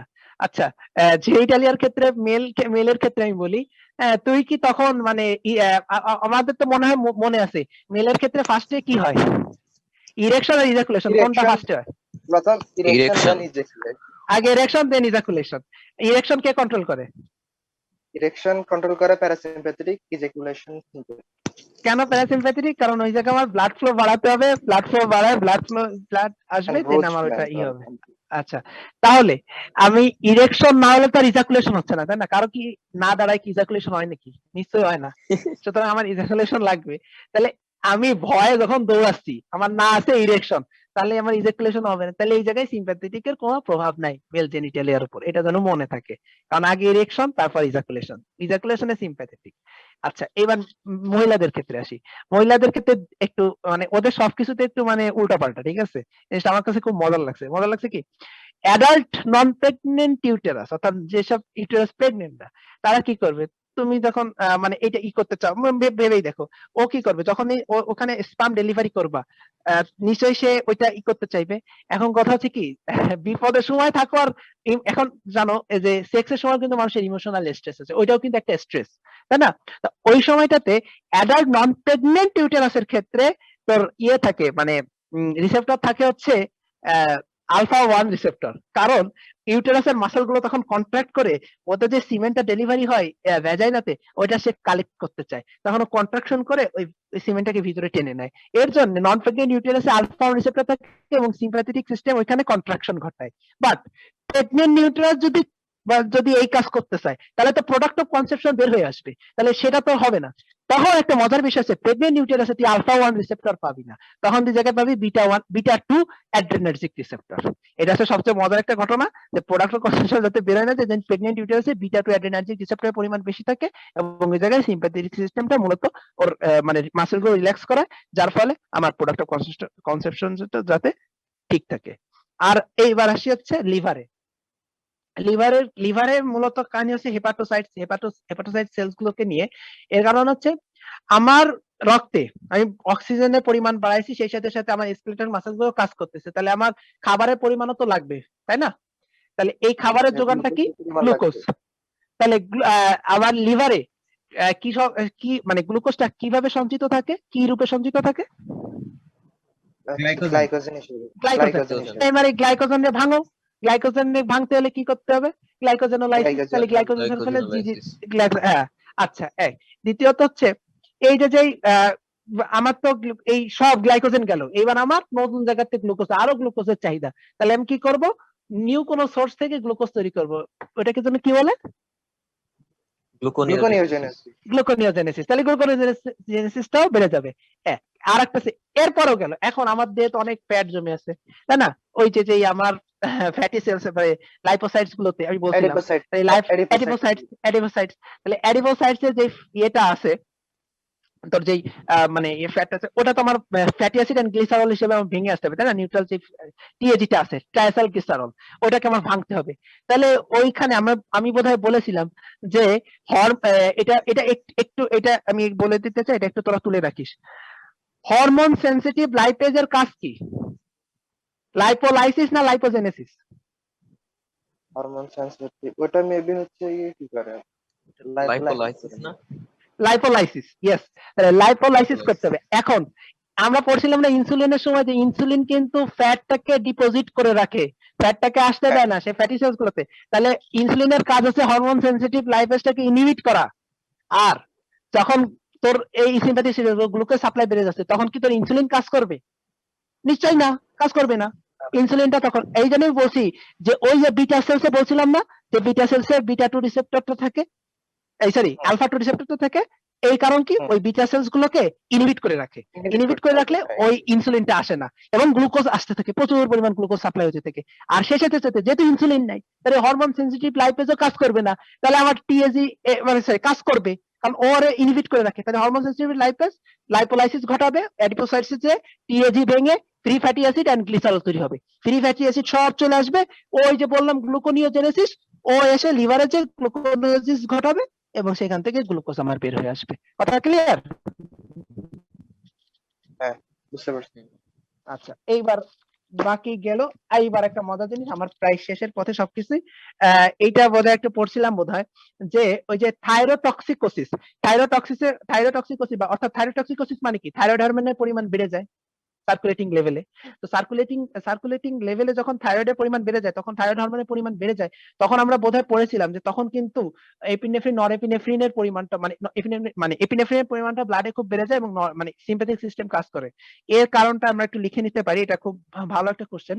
এইটার কারণ হচ্ছে কি, তখন আসলে এপিনেফ্রিনের কাজের ধারা বাড়ে, ঠিক আছে, কিন্তু ওর পরিমাণ বাড়ে না। বাড়ে হচ্ছে কি, রিসেপ্টরের পরিমাণ খুব বেড়ে যায়। অর্থাৎ আমরা জানি এই যে রিসেপ্টর গুলো কি? প্রোটিন, এরা তো সব প্রোটিন, তাই না? আর প্রোটিন মানে কি, এরা কোথা থেকে এক্সপ্রেশন হচ্ছে? এরা এক্সপ্রেশন হচ্ছে যখন আমার ওইটা কি বলে, মানে রাইবোজোম থেকে আমি প্রোটিনটা তৈরি করতেছি, তাই না? ট্রান্সলেশন হয়ে এই প্রোটিন গুলো তৈরি হচ্ছে, এদের এক্সপ্রেশন হচ্ছে, এরা যে কাজ করতেছে। এখন যখন থাইরয়েড হরমোনের পরিমাণ বেড়ে যায়, থাইরোটক্সিকোসিস হয়, তখন এই যে যেই যেই যেই জিনটা এই আলফা মানে এই যে আলফা 1 বিটা 1 রিসেপ্টরস গুলো এইগুলোর এক্সপ্রেশনটা বেড়ে যায়, এইগুলো তৈরি হয়, এই প্রোটিনগুলোর পরিমাণ বেড়ে যায়, যার ফলে এই রিসেপ্টর গুলো বেশি পরিমাণ তোর মানে এই ভিসেরাতে এক্সপোজড হয়, এবং তখন হচ্ছে এই এপিনেফ্রিন নরএপিনেফ্রিনের প্রভাবটা তখন তাদের উপর বেশি পড়তায়। এর জন্যই থাইরোটক্সিকোসিসে এসএনএস এর ম্যানিফেস্টেশন গুলো সব দেখা যায়। অর্থাৎ ওই যে আমি বলছি, ওই যে ওদের প্রচুর ঘাম হয়, ওরা কাঁপতে থাকে, ট্রেমর হতে থাকে, এইগুলো বাকিগুলো আসতেছি। এই জিনিসটা সবসময় মনে রাখবে, থাইরোটক্সিকোসিস মানে হচ্ছে এসএনএস এর ম্যানিফেস্টেশন দেখা দেয়। অর্থাৎ সিম্প্যাথেটিক নার্ভাস সিস্টেমের যেসব জিনিসগুলো, এইটা মনে রাখলি তোর আজকে যা সিম্প্যাথেটিক সিস্টেমে পড়লি তুই সব কিছু তুই মানে থাইরোটক্সিকোসিস, যার দেহে থাইরয়েডের পরিমাণ, হরমোনের পরিমাণ বেড়ে গেছে, তার ভিতর তুই এই জিনিসগুলো পাবি। তাহলে কি কি জিনিস, ওর হার্ট রেট বেড়ে যাবে। এবার একটু মিলাই, ওই যে হাইপার থাইরয়েডিজমের পেশেন্ট, ওর হার্ট রেট যাবে, কাঁপতে থাকবে, তো ঘামতে থাকবে, ও খুব মানে নার্ভাস থাকবে, এইসব জিনিসগুলো কিন্তু ওর ভিতর ঘটবে। ঠিক আছে, এইবার আমি বলি এই কাঁপাকাঁপির যে বিষয়টা, মানে ট্রেমার, যেটা ট্রেমারটা কেন হয়, ট্রেমারটা হচ্ছে কি ওই এইটা কোথাও পাবি না, এটা ইসে লেখা নাই, একটু লিখে নে। মাসেল স্পিন্ডলে কিন্তু এই রিসেপ্টর আছে, এবং সেই রিসেপ্টর আছে বিটা 2 রিসেপ্টর। এটা যদি কেউ পারে একটু লিখে নাও, মাসেল স্পিন্ডলে বিটা 2 রিসেপ্টরটা আছে। হ্যাঁ, এই মাসেল স্পিন্ডল আমরা পড়ছি না, মাসেল স্পিন্ডল মানে কি ইন্টারফিউজাল ফাইবার পড়ছিলাম। এখন এই যে সিম্প্যাথেটিক মানে এই যে নরএপিনেফ্রিন এপিনেফ্রিন, এরা এসে এই বিটা 2 রিসেপ্টরের উপর কাজ করে, যাতে করে ও যাতে ওভার, মানে যখন আমার স্কেলেটাল মাসেল প্রচুর পরিমাণ কাজ করতেছে, তাহলে ওর ওভার স্টিমুলেশন হচ্ছে, ওটার জন্য মানে বেশি স্টিমুলেশন, কারণ বেশি যদি স্টিমুলেশন হয়, ওটা ওভার স্টিমুলেটেড, তখন কিন্তু আমার সেরেবেলাম ভালো প্রপ্রিওসেপ্টরি মেসেজ পাবে না, তখন একটু ভুল হইতে পারে, আমি পড়ে যেতে পারি বা হ্যান্ড করতে পারি, ওকে দামায় রাখে, মানে করে রাখে, মানে একটু ঠান্ডা থাকে, এই একটা অবস্থা। তো মাসেল স্পিন্ডল তবে একটা কাহিনী আছে, যদি প্রচুর পরিমাণ এসএনএস অ্যাক্টিভেশন বেড়ে যায়, তখন ও যেখানে ওর কাজ ছিল ইনহিবিটরি মাসেল স্পিন্ডলের উপর, অর্থাৎ ইন্টারফিউজাল ফাইবারের উপর, উল্টো সেই জায়গায় ওভার স্টিমুলেশন ঘটায় ফেলে। অর্থাৎ ও তখন আর ঠিক থাকতে পারে না, ওর হঠাৎ করে মানে এটা মানে কি বলা যায়, যে প্রচুর পরিমাণ বেড়ে গেলে উল্টো হিতে বিপরীত ঘটে। হিতে যখন বিপরীত ঘটে, তখন মাসেল স্পিন্ডল ডিসিনক্রোনাইজড হয়ে যায়, আর যখন ডিসিনক্রোনাইজড হয়ে যায়, তখন হাত পা কাঁপতে থাকে, এটারে বলা হচ্ছে ট্রেমর।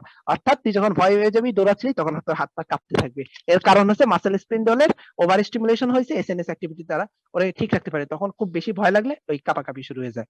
আর একটা কথা হচ্ছে, এই কথাটা একটু লিখে রাখিস, এটাই শেষ কথা, সেটা হচ্ছে পটাশিয়ামের লেভেলের পরিমাণ বেড়ে যায়। এইটা জিজ্ঞেস করলেও করতে পারে। এটার কারণ হচ্ছে তোর যখন যে মাসেল গুলো কাজ করতেছে, তার মানে কি প্রচুর পরিমাণ অ্যাকশন পটেনশিয়াল তৈরি হচ্ছে এবং সেগুলো যাচ্ছে, আর অ্যাকশন পটেনশিয়ালের রিপোলারাইজেশন স্টেটে কি হয়, potassium out of the cell বা নাকি পটাশিয়াম সেলের ভিতরে ঢোকে, কোনটা রিপোলারাইজেশন স্টেটে? ইফ্লাক্স ঘটে না, পটাশিয়াম ইফ্লাক্স। পটাশিয়াম বাইরে চলে যায়, তাহলে কি আমার পটাশিয়ামের ঘাটতি পড়ে যাচ্ছে, তাহলে আমার প্রচুর পরিমাণ সাপ্লাই লাগবে পটাশিয়ামের সেলস এর ভিতর। এইবার এসএনএস সিস্টেমের একটা বড় কাজ হচ্ছে, এটাও বইতে লেখা না, একটু লিখে রাখ, হচ্ছে সোডিয়াম পটাশিয়াম যে এটিপিএস পাম্প, ওই পাম্পটার অ্যাক্টিভেশন করে, ওই পাম্পটার কাজ বাড়ায় দেয়, এবং যখন লিভার থেকে গ্লুকোজ রিলিজ হতে থাকে, তখন গ্লুকোজের একটা বান্ধবী আছে, সেই বান্ধবীর নাম হচ্ছে পটাশিয়াম, ও ওর সাথে নিয়ে বের হয়, দুজন একসাথে মিলেমিশে বের হয়। হ্যাঁ, এদিকে আমার আর আরাফাতের মতো দুজন বন্ধু বান্ধব, যাই হোক, ও বের হয়ে এসে প্রচুর পরিমাণ পটাশিয়াম আসতে থাকে, এবং সেটা সেলস ওই সোডিয়াম পটাশিয়াম এটিপিএস এর অ্যাক্টিভেশনের কারণে ওই পটাশিয়াম গুলো সেলস এর ভিতরে যাইতে থাকে, যাতে করে অ্যাকশন পটেনশিয়ালটা যাতে কখনোই ইম্পেয়ার না হয়, সবসময় যেন প্রপার অ্যাকশন পটেনশিয়াল গুলো আসতে থাকে, এবং আমি এই মানে নার্ভাস সিস্টেমটাকে সচল রাখতে পারি, এবং আমি যাতে এই স্ট্রেস কন্ডিশনটাকে পার করতে পারি। তাহলে এইখানে পটাশিয়ামের পরিমাণটা বেড়ে যায়, এবং ব্লাডে বাড়ে না, ওই ব্লাডে আসার সাথে সাথে সেগুলো সেলস টেক আপ করে নেয়, এটা হচ্ছে মূল কথা, সেলস টেক আপ করে নেবে। আর বাকি ইউরিনেশন একটা বলতে চাইছিলাম, কিন্তু যেহেতু দেখি আর লোকজন নাই, কারো আর ভালো লাগতেছে না, 8টা 10 বেজে গেছে, আমি আর ওইটা এখন বলবো না। দীপ্ত যদি করে, দীপ্তর প্যারাসিম্প্যাথেটিক ক্লাসটা, তখন যদি দীপ্ত এটা আলোচনা করে দেবে, করে দিতে পারে। তাহলে আমার মূল আলোচনা আজকে শেষ হয়ে গেল। আর একটা কথা, ক্যাফেইনের নাম শুনছি আমরা কেউ? কফিতে থাকে ক্যাফেইন। কফিতে থাকে ক্যাফেইন, ক্যাফেইনের কাজ কি? তালা বলতে পারবে? ক্যাফেইনে ওই যে কফি খেলে ঘুম আসে না, এডিপি ইনহিবিটর না?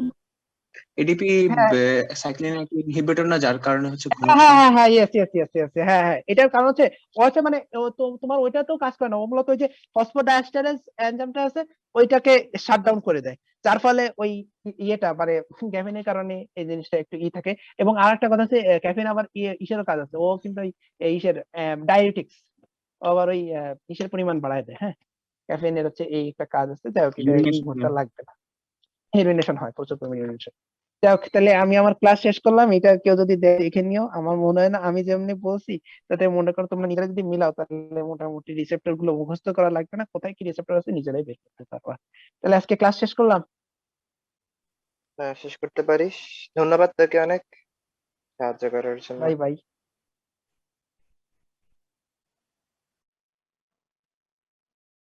যে কথাগুলো বললাম সেটুকুই, রাজ অলরেডি অনেক কথাবার্তা বলে ফেলছে। এখন প্যারাসিম্প্যাথেটিক নার্ভাস সিস্টেমটা অটোনমিক নার্ভাস সিস্টেমের এমন একটা পার্ট, যেই পার্টটা হচ্ছে আমাদের বডি মেইনলি দুইটা স্টেটে থাকতে পারে। একটা হচ্ছে যে কোনো সময় রিল্যাক্সড অবস্থায় থাকতে পারে, আর কোনো কারণে এক্সাইটেড অবস্থায় থাকতে পারে, বা কোনো একটা স্ট্রেস সিচুয়েশনে থাকতে পারে।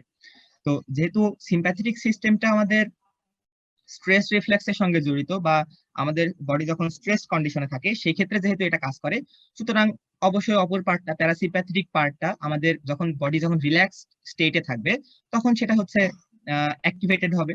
সুতরাং this part of our autonomic nervous system relaxes our body, acting opposite to sympathetic nervous system, and prepare our body to execute digestive function and physiologic activities done during relaxed state. অর্থাৎ আমরা বলতে পারি যখন আমাদের দেহ একদম relax থাকে সেই সময়কার আমাদের যত রকম ফিজিওলজিক অ্যাক্টিভিটি সম্পন্ন হয়, যেমন ডেফিকেশন, ইউরিনেশন, তারপরে আমাদের সেক্সুয়াল অ্যাক্টিভিটিস, এইগুলা সম্পূর্ণটাই আমাদের প্যারাসিম্প্যাথেটিক যে নার্ভাস সিস্টেমটা আছে, অটোনমিক নার্ভাস সিস্টেমের পার্ট, সেটা নিয়ন্ত্রণ করে ফেলবে। এবং most importantly digestive function.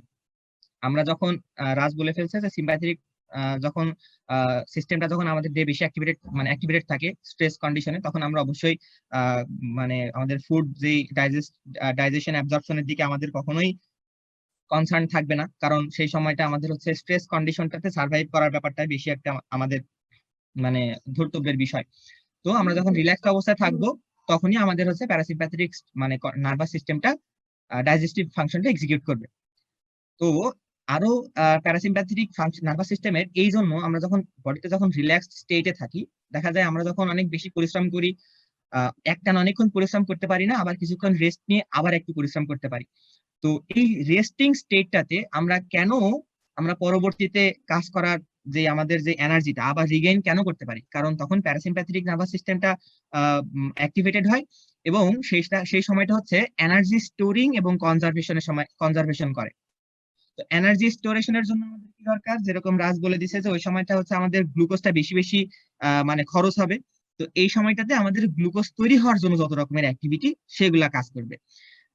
Glucose তৈরি হওয়ার জন্য বা আমাদের যে শরীরে শক্তি আসার জন্য আমাদের হচ্ছে ডাইজেস্টিভ ফাংশনটাকে অবশ্যই অ্যাক্টিভেটেড হতে হবে এই জন্য, এবং মানে ডাইজেস্টেড ফুডটাকে অ্যাবজর্ব করাটাও আমাদের এই ক্ষেত্রে জরুরি। তো এই জন্য অ্যাবজর্পশন অ্যান্ড পেরিস্টালসিস এবং সিক্রেটরি অ্যাক্টিভিটি অফ জিআইটি, এটা হচ্ছে প্যারাসিম্প্যাথেটিক নার্ভাস সিস্টেমটা কন্ট্রোল করবে বডি যখন রিল্যাক্সড স্টেটে থাকবে, আমরা যখন রেস্টিং ফেজে থাকবো। তো এখন আমরা দেখি যে কিভাবে ফরমেশন হয় প্যারাসিম্প্যাথিক নার্ভাস সিস্টেম। আমরা সিম্প্যাথেটিকের ক্ষেত্রে দেখে আসলাম, এটা হচ্ছে থোরাসিক 1 থেকে লাম্বার 2 বা কখনো কখনো লাম্বার 3 যে স্পাইনাল সেগমেন্ট, ভেন্ট্রাল স্পাইনাল যে সেগমেন্ট, ওইখান থেকে হচ্ছে আমাদের সিম্প্যাথেটিক যে কন্ট্রোলটা সেটা রেগুলেটেড হয়। প্যারাসিম্প্যাথেটিকটা আমাদের মানে প্যারাসিম্প্যাথেটিক নার্ভাস সিস্টেমটা ফরমেশন যদি আমরা অ্যানাটমিক্যালি বলতে চাই, সেক্ষেত্রে ব্রেইনের মেডুলাতে আমাদের কিছু নিউক্লিয়াস আছে, সেই সমস্ত নিউক্লিয়াস থেকে আমাদের হচ্ছে যেই স্বাভাবিকভাবে প্রত্যেকটা সিম্প্যাথেটিক প্যারাসিম্প্যাথেটিকের প্রি গ্যাংলিয়নিক এবং পোস্ট গ্যাংলিয়নিক ফাইবার থাকবে। তো নিউক্লিয়াস গুলো থেকে প্রি গ্যাংলিয়নিক ফাইবার গুলা বের হয়। এই যে আমরা হচ্ছে দেখতে পাচ্ছি এইখানে যে আমাদের এখানে ব্রেনের ছবিটা দেওয়া আছে। তো ব্রেনের এই ছবিটাতে আমরা হচ্ছে করতে পারি, এই যে ব্রেনের এই সমস্ত ছবিগুলোতে দেওয়া আছে, এই সমস্ত জায়গাগুলো থেকে আমাদের যে মানে প্রি গ্যাংলিয়নিক ফাইবার গুলা অ্যারাইজ করতেছে। এখানে একটা এবং এই পেছনে আরো আছে। তো আমাদের যে ব্রেনের যে নিউক্লিয়াস গুলা থেকে যে প্রি গ্যাংলিয়নিক ফাইবার গুলা বের হচ্ছে, এগুলো আসলে ক্রেনিয়াল নার্ভ। এগুলা আর কিছু না, এগুলা ক্রেনিয়াল নার্ভ। এগুলা কোন কোন cranial nerve? Cranial 3rd, cranial 7th, 9th and 10th। আমরা সবাই জানি। আচ্ছা, আমি একটু প্রশ্ন জিজ্ঞাসা করি যে 3rd ক্রেনিয়াল নার্ভটার নাম কি?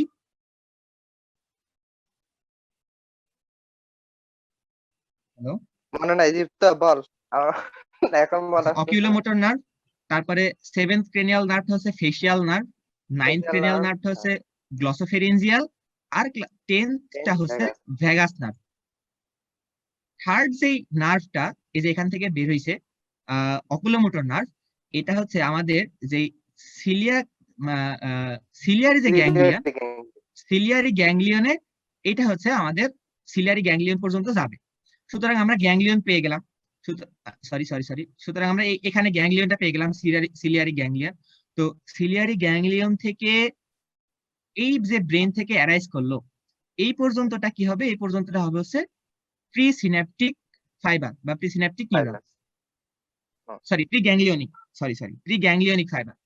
কারণ গ্যাংলিয়নের পূর্বে আছে, এবং গ্যাংলিয়নের পরবর্তীতে গ্যাংলিয়ন থেকে স্টার্ট করে আমাদের যেই মেইন টার্গেট অর্গান সেই পর্যন্ত যে ফাইবারটা যাবে সেটা হচ্ছে পোস্ট গ্যাংলিয়নিক ফাইবার।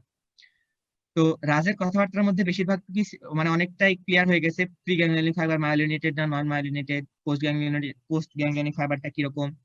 তো আমি এখানে একটু অ্যাড করি, আমাদের এই যে নিউক্লিয়াসটা গেল, এই নিউক্লিয়াসটা মানে এখান যে নিউক্লিয়াস থেকে আমাদের থার্ড যে ক্রেনিয়াল নার্ভটা অ্যারাইজ করছে, সেই নিউক্লিয়াসটার নাম কি? সেই নিউক্লিয়াসটার নাম হচ্ছে এডিঙ্গার ওয়েস্টফল নিউক্লিয়াস। আমরা যেটা আমাদের মানে ভিশনে পড়ছি। ভিজুয়াল ভিশনের ক্ষেত্রে ভিশন আইটেমে পড়ছিলাম। হ্যাঁ, তো এই এডিঙ্গার ওয়েস্টফল নিউক্লিয়াস থেকে আমরা, রাজ যেরকম বলে আসলো যে হাইপোথ্যালামাসটা আমাদের টোটাল অটোনমিক নার্ভাস সিস্টেমটাকে কন্ট্রোল করে, হাইপোথ্যালামাস থেকে এডিঙ্গার ওয়েস্টফল নিউক্লিয়াস পর্যন্ত আমাদের হচ্ছে যে প্রি সিন্যাপটিক যে ফাইবার, প্রি গ্যাংলিয়নিক না কিন্তু প্রি সিন্যাপটিক ফাইবার, কারণ প্রি গ্যাংলিয়নিক ফাইবারটা হচ্ছে নিউক্লিয়াস থেকে বের হওয়ার পরে, আর নিউক্লিয়াসের সঙ্গে হাইপোথ্যালামাসের যে সিন্যাপসিস সেটা হচ্ছে প্রি সিন্যাপটিক ফাইবার। হাইপোথ্যালামাস থেকে প্রিসিন্যাপটিক ফাইবারগুলো এসে এই নিউক্লিয়াসে এসে সিনাপসিস করবে, নিউক্লিয়াস থেকে প্রি গ্যাংলিয়নিক ফাইবারগুলো অ্যারাইজ করে সিলিয়ারি গ্যাংলিয়ন পর্যন্ত চলে যাবে, সিলিয়ারি গ্যাংলিয়ন থেকে পরবর্তীতে পোস্ট গ্যাংলিয়নিক ফাইবারগুলো অ্যারাইজ করবে। সেম থার্ড যে সেভেন যে হচ্ছে মানে ক্রেনিয়াল নার্ভ, ফেসিয়াল নার্ভ, ওইটা অ্যারাইজ করবে হচ্ছে আমাদের যেই সুপিরিয়র স্যালিভেটরি নিউক্লিয়াস সেখান থেকে।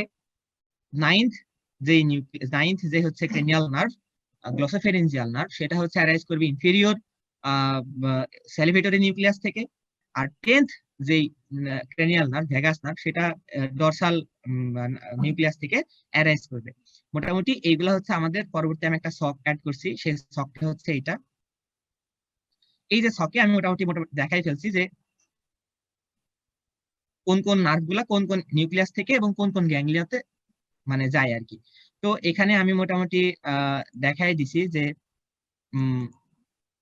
কোন কোন অকুলোমোটর নার্ভগুলা এডিঙ্গার ওয়েস্টাল নিউক্লিয়াস, ফেসিয়াল নার্ভগুলা এরকম হচ্ছে সুপিরিয়র স্যালিভেটরি নিউক্লিয়াস, গ্লসোফেরেঞ্জিয়াল নার্ভগুলো হচ্ছে ইনফিরিয়র স্যালিভেটরি নিউক্লিয়াস, আর ভ্যাগাস নার্ভটা হচ্ছে ডরসাল স্যালিভেটরি নিউক্লিয়াস। এখন একটা কথা হচ্ছে, এই আমরা আগের যে ছবিটা দেখলাম, সে আগের ছবিটাতে হচ্ছে আমরা দেখছি যে প্রত্যেকটা এক একটা গ্যাংলিয়নে এসে শেষ হচ্ছে, এক একটা গ্যাংলিয়নে এসে নার্ভগুলা শেষ হচ্ছে, অর্থাৎ প্রি গ্যাংলিয়নিক ফাইবার, পোস্ট গ্যাংলিয়নিক ফাইবার। কিন্তু ভ্যাগাস নার্ভটা, ইন্টারেস্টিংলি ভ্যাগাস নার্ভটার ক্ষেত্রে আমরা কিন্তু কোনো হচ্ছে গ্যাংলিয়ন দেখিনি। এখানে কিন্তু আমরা কি দেখলাম? এখানে আমরা দেখছি হচ্ছে একটা প্লেক্সাস ফর্ম করলো, ডরসাল নিউক্লিয়াস থেকে অ্যারাইজ করে একটা প্লেক্সাস ফর্ম করলো, তারপরে এরা হচ্ছে টার্গেট অর্গানগুলোতে চলে গেল। আমরা করছি না অ্যানাটমিতে। হ্যাঁ, তো এখন এই প্লেক্সাস, এখানে কথা হচ্ছে তাহলে কি আমাদের কোনো গ্যাংলিয়ন নাই? এখানে উত্তরটা হচ্ছে গ্যাংলিয়ন আছে। তো গ্যাংলিয়নটা কোথায় আছে? এই গ্যাংলিয়নটা আছে হচ্ছে টার্গেট অর্গানের একদম যে এক্সটার্নাল যে ওয়াল, সেখানে একদম টার্গেট অর্গানে। ব্যাপারটা কি ক্লিয়ার হলাম সবাই? যে বাকি যে নার্ভগুলাতে, গ্যাংলিয়ন গুলাতে, হ্যাঁ, নিউক্লিয়াস থেকে প্রি গ্যাংলিয়নিক ফাইবার, পোস্ট গ্যাংলিয়নিক ফাইবারটা সরাসরি টার্গেট অর্গানকে ইনারভেট করছিল, কিন্তু এখানে ভ্যাগাস নার্ভটা কোনো গ্যাংলিয়নে সরাসরি যায়নি, গ্যাংলিয়নটা দৃশ্যমান নয়, সুতরাং গ্যাংলিয়নটা আসতে হচ্ছে টার্গেট অর্গানে। গ্যাংলিয়ন নাই তা না, গ্যাংলিয়ন আছে কিন্তু টার্গেট অর্গানে আছে। সেইখান থেকে সেই গ্যাংলিয়ন থেকে আবার পোস্ট গ্যাংলিয়নিক ফাইবার বের হয়ে ছোট্ট একটা পোস্ট গ্যাংলিয়নিক ফাইবারটা সেই টার্গেট অর্গানকে ইনার্ভেট করবে এবং সেখানকার যে প্যারাসিম্প্যাথেটিক অ্যাক্টিভিটি আছে সেটা এক্সিকিউট করবে। এটা গেল ক্রেনিয়াল নার্ভের যে আমরা 4টা ক্রেনিয়াল নার্ভ দেখলাম সেটা। আর স্যাক্রাল যে আরেকটা পোর্শন আছে প্যারাসিম্প্যাথেটিক নার্ভে, সেটা হচ্ছে স্যাক্রাল পার্ট। সেটা হচ্ছে এই যে আমাদের স্যাক্রাল 2 থেকে স্যাক্রাল 4 বা কখনো কোনো স্যাক্রাল মানে 2, 3 বলে, মানে যাই হোক আর কি, এখানে 3টা নার্ভ আছে স্যাক্রাল 2, 3, 4। এই স্যাক্রাল 2, 3, 4টাও দেখা যাচ্ছে কোনো সরাসরি কোনো গ্যাংলিয়নে ফর্ম না করে সরাসরি টার্গেট অর্গান পর্যন্ত চলে গেছে। সুতরাং এই ক্ষেত্রেও গ্যাংলিয়ন গুলো আসে হচ্ছে টার্গেট অর্গানে। তাহলে একটা আমরা জিনিস দেখলাম, ছোট্ট একটা মানে নোট, সেটা হচ্ছে এখানকার প্রি গ্যাংলিয়নিক ফাইবার গুলা, প্যারাসিম্প্যাথেটিক যে নার্ভাস সিস্টেম সেখানকার প্রি গ্যাংলিয়নিক ফাইবার গুলা কিন্তু অনেক বড়। ব্যাপারটা কি বোঝা যাচ্ছে? আনইন্টারাপ্টেড, অনেক বড় এবং হ্যাঁ, আনইন্টারাপ্টেড। আনইন্টারাপ্টেড এবং অনেক বড়। এই গ্যাংলিয়নটা আছে হচ্ছে একদম নিউক্লিয়াস থেকে অনেকটা দূরে, আর পোস্ট গ্যাংলিয়নিক ফাইবার কিছুটা ছোট, মানে বেশ ছোট। কিন্তু আমরা উল্টাভাবে সিম্প্যাথেটিক নার্ভাস সিস্টেমে, হ্যাঁ এক্স্যাক্টলি, সিম্প্যাথেটিক নার্ভাস সিস্টেমে কিন্তু উল্টাটা দেখছিলাম। ওইখানে আমাদের যে ভার্টিব্রাল কলাম তার পাশেই ছিল একদম প্রিভার্টিব্রাল গ্যাংলিয়া, সেইখান থেকেই মানে গ্যাংলিয়ন পর্যন্ত ছোট্ট একটা হচ্ছে প্রি গ্যাংলিয়নিক ফাইবার ছিল। এবার গ্যাংলিয়ন থেকে পোস্ট গ্যাংলিয়নিক ফাইবারটা অনেক বড়, সেটা টার্গেট অর্গানে সাপ্লাই দিছিল। ঠিক আছে, এখন আমরা হচ্ছে ব্যাপারটা করি, পরবর্তী ধাপে যাই। সুতরাং আরেকটা ছোট একটা কথা, যেটা হচ্ছে যে দেখা যাচ্ছে যে আমাদের প্যারাসিম্প্যাথিক নার্ভাস সিস্টেমটা হচ্ছে ক্রেনিয়াল এবং স্যাক্রাল নার্ভ দিয়ে এক্সিকিউট হয়। সুতরাং প্যারাসিম্প্যাথিক নার্ভাস সিস্টেমটাকে অনেক সময় ক্রেনিও স্যাক্রাল আউটফ্লো বলা হয়। আচ্ছা, এখন আমরা নেক্সট স্লাইডে চলে যাই।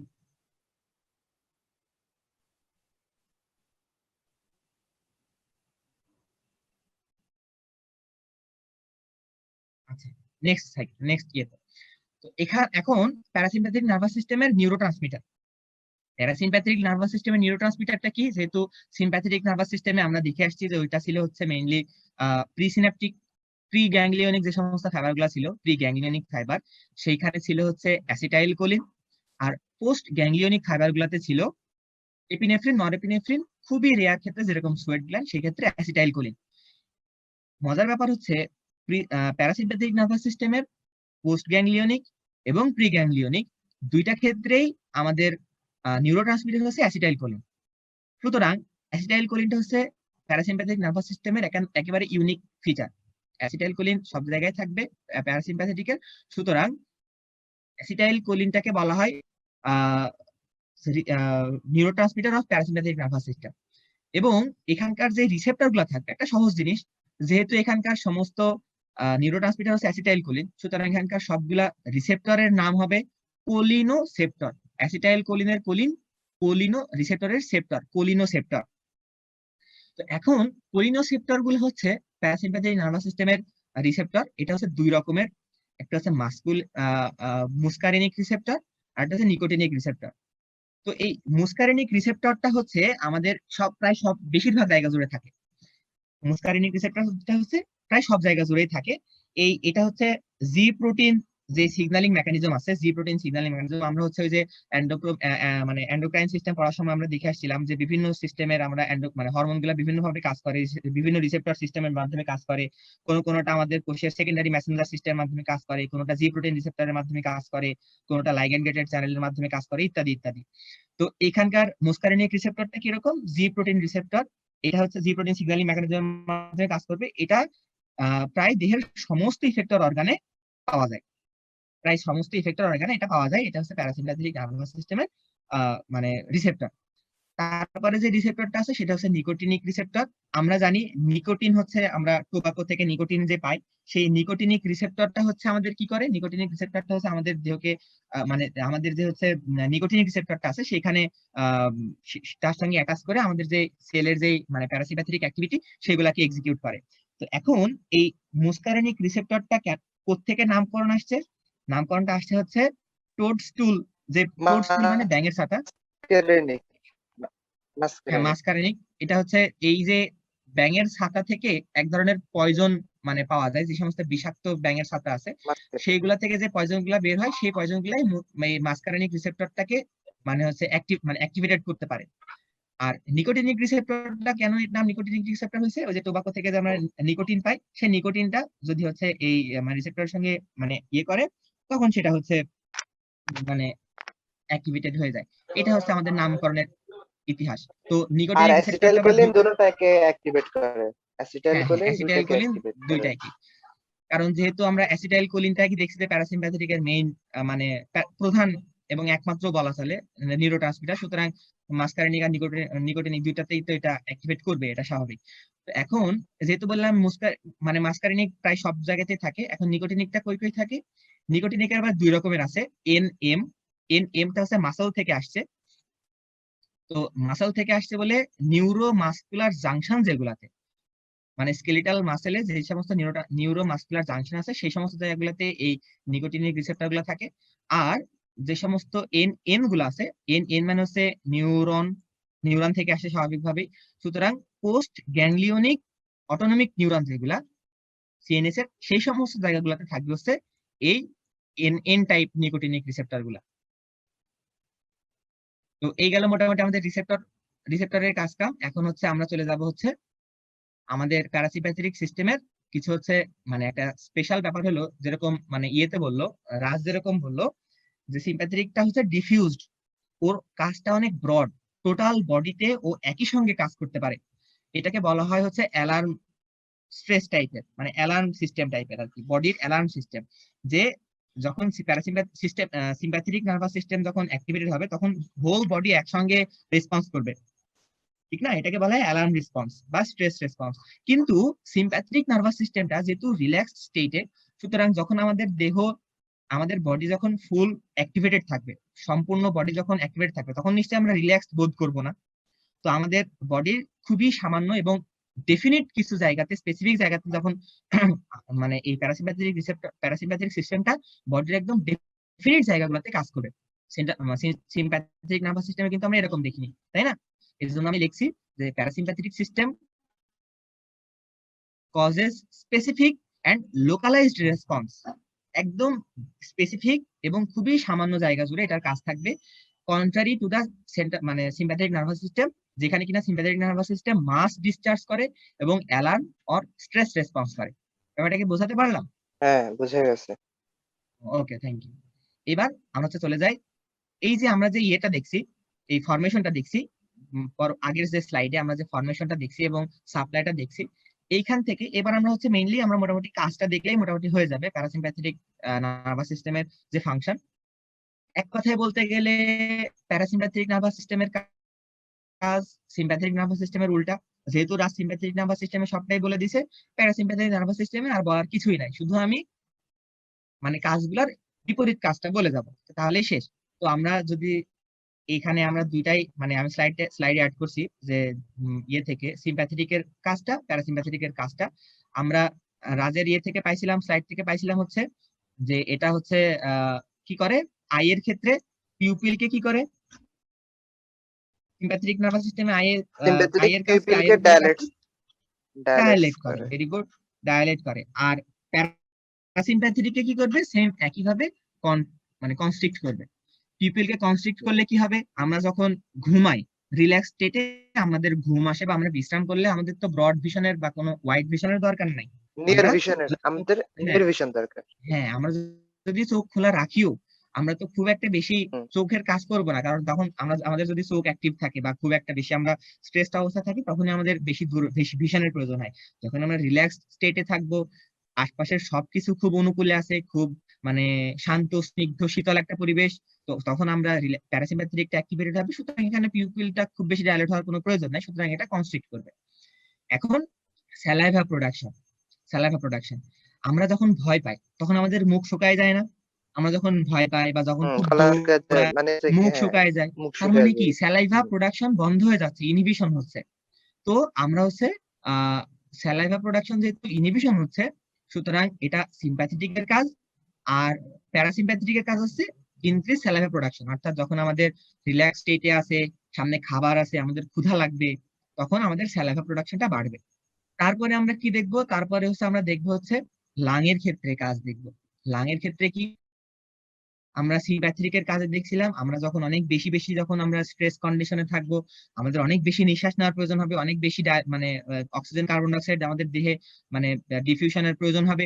সেই ক্ষেত্রে ব্রঙ্কিয়াল মানে যে আমাদের যে হচ্ছে অ্যালভিওলাস গুলো আছে সেগুলো অনেক বেশি মানে ইয়ে হয়ে যাবে, ডাইলেট হয়ে যাবে।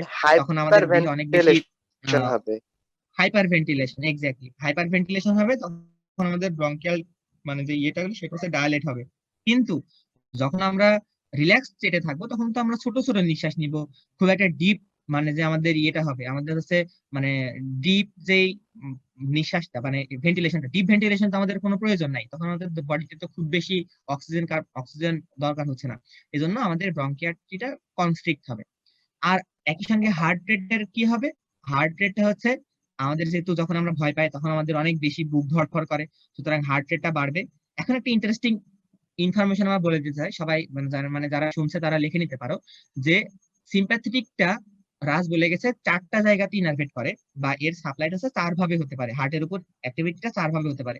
এরা এসএ নোডকে হচ্ছে সাপ্লাই দেয়, এভি ফায়ার নোডের করবে, উপর এদের প্রভাব এছাড়া আছে, ফায়ারিং বাড়াই দিবে। হ্যাঁ এক্স্যাক্টলি পার্কিনস যেটাতেও মানে ফায়ারিং করবে, আবার মায়োকার্ডিয়াল যে সেলগুলো আছে সেই সেলগুলোতেও এরা হচ্ছে সাপ্লাই দিয়ে কি করবে, ফোর্স অফ কন্ট্রাকশন বাড়াবে, তাই না? কিন্তু মজার ব্যাপার হচ্ছে প্যারাসিম্প্যাথেটিক নার্ভাস সিস্টেমের হার্ট মাসেলের উপর কোনো অ্যাক্টিভিটি নাই, এর অ্যাক্টিভিটি শুধুমাত্র নোডাল সেল গুলোর উপরে, অ্যাসেনোড, নোডাল সেলের উপরে, হ্যাঁ অ্যাসেনোড। এসএ নোডের উপরে। তাহলে এটা হচ্ছে ফোর্স অফ কন্ট্রাকশন রেগুলেট করতে এ কোনোই ভূমিকা পালন করবে না, এ শুধুমাত্র ভূমিকা পালন করবে হচ্ছে হার্ট হার্ট রেটের, রেটের হার্ট রেট ক্ষেত্রে, কমায়। এক্স্যাক্টলি হার্ট রেট কন্ট্রোল করার ক্ষেত্রে ভূমিকা পালন করবে। তারপরে আছে হচ্ছে আমরা হার্টের ব্যাপারটা গেলাম, লাং এর ব্যাপারটা গেলাম, স্যালাইভা মানে স্যালাইভা প্রোডাকশনের ক্ষেত্রে দেখলাম, আই এর ক্ষেত্রে দেখলাম। এখন আসবো আমরা হচ্ছে মানে মেইন যে মানে কি বলে আমাদের যে ডাইজেস্টিভ অর্গান গুলা সেইগুলাতে কি করে সেটা দেখি।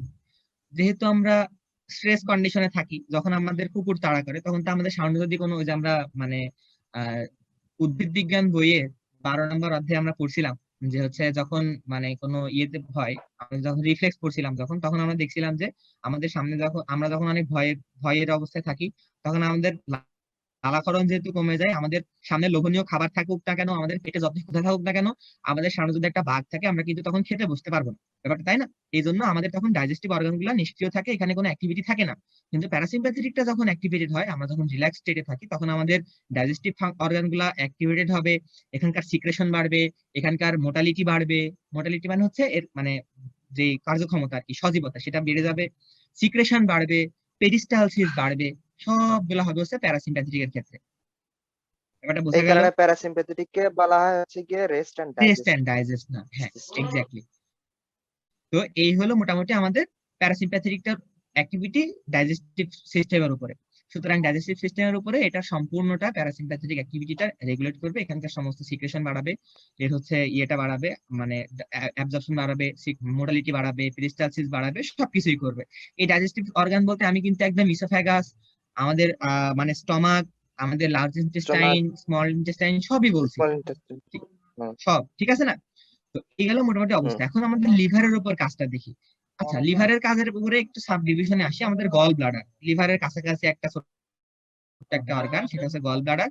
তো আমরা যেহেতু ডাইজেস্টিভ সিস্টেমটা অ্যাক্টিভেটেড হবে প্যারাসিম্প্যাথেটিকের ক্ষেত্রে, অবশ্যই গল ব্লাডারের মধ্যে যে ইয়েটা আছে বাইলটা আছে সেটা আমাদের ডাইজেস্টিভ সিস্টেমের জন্য অবশ্যই দরকারি। সুতরাং গল ব্লাডারের এই ক্ষেত্রে কনস্ট্রিকশন হবে নাকি এটা হচ্ছে রিল্যাক্সড হবে? গলব্লাডার কনস্ট্রিকশন হবে, কনস্ট্রিকশন কনট্রাকশনের হবে, ফলে আমরা যে অবশ্যই কনস্ট্রিকশন হবে, কারণ এখানে বাইলটা তো আবার আমাদের ডাইজেস্টিভ সিস্টেম পর্যন্ত আসতে হবে, তাই না? তো এই জন্য আমাদের গল ব্লাডারটা কনস্ট্রিকশন হবে। গল ব্লাডারটা কনস্ট্রিক্ট হলে পরে আমাদের ডাইজেস্টিভ যে ফাংশন, ডাইজেস্টিভ সিস্টেমে আমাদের কি আসবে, ডাইজেস্টিভ সিস্টেমে আমাদের সমস্ত বাইলটা চলে আসবে। আর লিভারের ক্ষেত্রে কি হবে, আমরা ইয়ের ক্ষেত্রে দেখছিলাম হচ্ছে সিম্প্যাথেটিকের ক্ষেত্রে দেখছিলাম ওইখানে হচ্ছে গ্লুকোনিওজেনেসিস হয়েছিল নাকি গ্লাইকোজেনেসিস হয়েছিল, গ্লুকোনিওজেনেসিস হয়েছিল।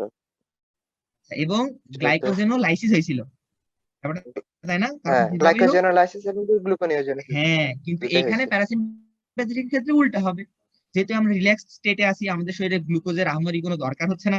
সুতরাং এক্ষেত্রে কি হবে, এক্ষেত্রে হচ্ছে আমাদের যে গ্লুকোনিওজেনেসিস সেটা মানে ইয়ে হওয়ার কোনো প্রয়োজন নাই, আমাদের হচ্ছে এটা গ্লাইকোজেনেসিস মানে গ্লাইকোজেন ফর্মেশন হবে, এবং ব্লাড গ্লুকোজ লেভেলটা আস্তে আস্তে কমে আসবে, এবং এই ক্ষেত্রে ইনসুলিনটা মানে কাজ করার একটা সুযোগ পাবে আর কি, ইনসুলিনটা কাজ করবে। তাহলে এই গেল মোটামুটি আমাদের ডাইজেস্টিভ আর লিভার ফাংশন। এবার আসবে আমরা হচ্ছে ইউরিনারি সিস্টেমের ক্ষেত্রে। আমরা যখন মানে ভয় পাই তখন একটা হচ্ছে আমাদের সিম্প্যাথিক স্টেজ মানে সিস্টেমটা কাজ করে। যখন আমাদের সামনে যখন মানে কোনো ভয়ের বস্তু আসে বা কোনো একটা খুব বেশি মানে স্ট্রেস কন্ডিশনে থাকি তখন, বা যখন বাইরে থাকি, তখন কিন্তু আমরা আসলে ইউরিনারি ব্লাডারের কিন্তু আমরা আসলে কোনো কাজ করি না, বা আমরা তখন ইউরিনেশন করি না, কারণ পরিবেশটা আমাদের অনুকূলে নাই। কিন্তু প্যারাসিম্প্যাথিকটা যখন আমরা রিল্যাক্স স্টেটে থাকি তখন আমাদের ইউরিনারি সিস্টেমটা অ্যাক্টিভেটেড হবে, আমরা কিন্তু ইউরিনেশনের দিকে যেতে পারবো। এই জন্য প্যারাসিম্প্যাথিকটা আমাদের ইউরিনেশনের ক্ষেত্রে ভূমিকা পালন করবে, কিন্তু সিম্প্যাথিকটা আমাদের ইউরিনেশনের ক্ষেত্রে কোনো ভূমিকা পালন করছিল না। এটা ইউরিনারি ব্লাডারটাকে রিল্যাক্স করছিল। ইউরিনারি ব্লাডার যেহেতু রিল্যাক্সড, সুতরাং ইউরিনের উপরে, ব্লাডারে থাকে ইউরিনের উপরে কোনো প্রেসার ক্রিয়েটেড হয়নি, তখন আমাদের ইউরিনেশনও হয়নি। কিন্তু যেহেতু ইউরিনেশন হবে প্যারাসিম্প্যাথিকের ক্ষেত্রে, সুতরাং ইউরিনারি ব্লাডারেরটা কি হবে, কনস্ট্রিকশন হবে। ইউরিনারি ব্লাডারে কি হবে, কনস্ট্রিকশন। হ্যাঁ, ডেট্রোসার মাসলের কনস্ট্রিকশন হবে, এই জন্য আমরা তখন ইউরিনেশন করতে পারবো। এখন একটা কথা আছে, অনেকে বলতে পারবে যে, প্রশ্ন তুলতে পারে যে আমরা তো অনেক সময় ভয় পেলে বা অনেক বেশি শক হলে আমরা ভয় পেলে ইউরিন, প্রস্রাব করে দেওয়া নাকি? হ্যাঁ হ্যাঁ, মানে ইউরিনেশন হয়ে যায়। তো সেটা কি? সেটা হচ্ছে হায়ার ব্রেন সেন্টারটা মানে যখন আমাদের তখন অনেক বেশি অ্যাক্টিভেটেড হয়, আমাদের যে লোকাল যে স্যাক্রাল যে আউটফ্লোটা আছে, এই যে এখানে মানে আমরা দেখতে পাচ্ছি এখানে স্যাক্রালটা আমাদের এটা মানে নিয়ন্ত্রণ করছে, মানে যে ইউরিনারি সিস্টেমটা। তখন আমাদের হায়ার ব্রেন সেন্টারটা এই স্যাক্রাম সেন্টারটাকে সাপ্রেস করে দিবে, হায়ার ব্রেন সেন্টারটাই তখন বেশি ভূমিকা পালন করবে। তখন কি করবে, তখন ইউরিনারি ব্লাডারটা মানে কনস্ট্রিকশন হবে এবং আমরা তখন ইউরিনেশন হয়ে যাবে। তখন স্যাক্রাল যে আউটফ্লোটা সেটা তখন মানে কিছু সময়ের জন্য কি হবে, মানে এটা আস্তে আস্তে এটা মানে সাপ্রেসড হয়ে যাবে, সাপ্রেসড হয়ে হায়ার থাকবে, ব্রেন হ্যাঁ সাপ্রেসড হয়ে থাকবে। এই হলো কথা। তারপর একটা আমরা চলে আসি জেনিটাল অর্গানের ক্ষেত্রে। এটা গেল মোটামুটি ইউরিনারি সিস্টেম। এখন আমরা জেনিটাল সিস্টেমের ক্ষেত্রে চলে আসি। যখন আমরা ভয় পাই, খুব স্বাভাবিকভাবেই আমরা তখন মানে এমন কোনো চিন্তা ভাবনা বা এমন কোনো মানে কি বলবো মেন্টাল কন্ডিশন আসবে না যে সময়টাতে আমাদের ইরেকশন হয়ে যাবে, তাই না? ব্যাপারটা ইরেকশন হয়ে যাবে, বা মানে উইমেনদের ক্ষেত্রে আমাদের হচ্ছে লুব্রিকেটেড হয়ে যাবে, এরকম তো কোনো ব্যাপারটা তখন হবে না। যখন আমরা অনেক বেশি স্ট্রেস কন্ডিশনে থাকবো, যখন আমরা রিল্যাক্সড কন্ডিশনে থাকবো তখন আমাদের হাসবে, মানে প্রেম জাগবে। যে আমাদের ইয়েগুলো আছে বিভিন্ন, হ্যাঁ প্রেম জাগবে, হ্যান ত্যান সেকেন্ডারি সেক্সুয়াল যে অ্যাক্টিভিটি গুলো সেগুলো অ্যাক্টিভেটেড হবে। তখন আমরা কি করবো, তখন আমাদের ইরেকশন হবে। মজার ব্যাপার হলো ইরেকশনটা কিন্তু কন্ট্রোল করছে হচ্ছে প্যারাসিম্প্যাথেটিক, কারণ ইরেকশনটা হবে হচ্ছে স্ট্রেস মানে রেস্টিং কন্ডিশনে। কিন্তু যখন আমরা মানে ইন্টারকোর্সের দিকে যাব কারণ তখন কিন্তু আমরা আসলে, ইরেকশনের সময় কিন্তু ব্লাড সাপ্লাই বেড়ে যায়। তো ব্লাড হ্যাঁ সাপ্লাই অবশ্যই বাড়ার জন্য ডায়ালেশন দরকার। আমাদের ব্লাড ভেসেল গুলা ডায়ালেশনটা হয় হচ্ছে প্যারাসিম্প্যাথেটিক দিয়ে। তাই হচ্ছে গিয়ে প্যারাসিম্প্যাথেটিক ইরেকশন ঘটায়। ইরেকশন করে, এক্স্যাক্টলি প্যারাসিম্প্যাথেটিক ইরেকশন করছে কারণ ভ্যাসোডাইলেশন হবে। তো এখন এই প্যারাসিম্প্যাথেটিকটা হবে হচ্ছে বা ইরেকশনটা হবে হচ্ছে যখন আমরা রিল্যাক্স থাকবো। কিন্তু আমরা যখন ইন্টারকোর্সের দিকে যাব তখন তো আমরা আর মানে ফুল রিল্যাক্সড কন্ডিশনে থাকবো না, তাই না? তখন আমাদের এটা হচ্ছে একটা, একটা স্ট্রেচ ভাব, হ্যাঁ একটা অবশ্যই একটা স্ট্রেস স্ট্রেস কাজ কন্ডিশন করে। থাকবে। সেই ক্ষেত্রে অ্যাক্টিভেটেড হবে কে? অবশ্যই সিম্প্যাথেটিক। Sympathetic system. তো যেহেতু আমরা স্ট্রেসড হব, তখন আমরা যখন মানে এক্সাইটেড হব, সুতরাং এক্সাইটেড হওয়ার পরে আমাদের অবশ্যই ইজাকুলেশন হবে। তো এই ইজাকুলেশন হওয়ার সময়টা তখন তো আর যেহেতু আমাদের রিল্যাক্স কন্ডিশন নাই, সুতরাং প্যারাসিম্প্যাথিকটা আর এখানে কাজ করছে না। সুতরাং আমাদের ইজাকুলেশন স্টার্ট করবে কে, ইনিশিয়েট করবে কে? Sympathetic nervous system. এবং ইজাকুলেটেড হওয়ার পরে যখন আমরা আবার যখন রিল্যাক্সড হয়ে যাব তখন আমাদের দেহে আবার প্যারাসিম্প্যাথিক নার্ভাস সিস্টেমটা অ্যাক্টিভেট হবে। তখন আমাদের দেহে যত রিল্যাক্সড কন্ডিশনে যত রকমের কাজ মানে হয়, যত অ্যাক্টিভিটি হয় ফিজিওলজিক্যাল অ্যাক্টিভিটি, সবগুলা তখন এই প্যারাসিম্প্যাথিক অ্যাক্টিভিটিটা নিয়ন্ত্রণ করবে। এই গেল মোটামুটি আমাদের প্যারাসিম্প্যাথিক আর সিম্প্যাথিক অ্যাক্টিভিটির মানে একটা হচ্ছে তুলনামূলক আলোচনা। এই হলো অবস্থা। আমরা হচ্ছে মিটিং টাইমও প্রায় শেষের পথে।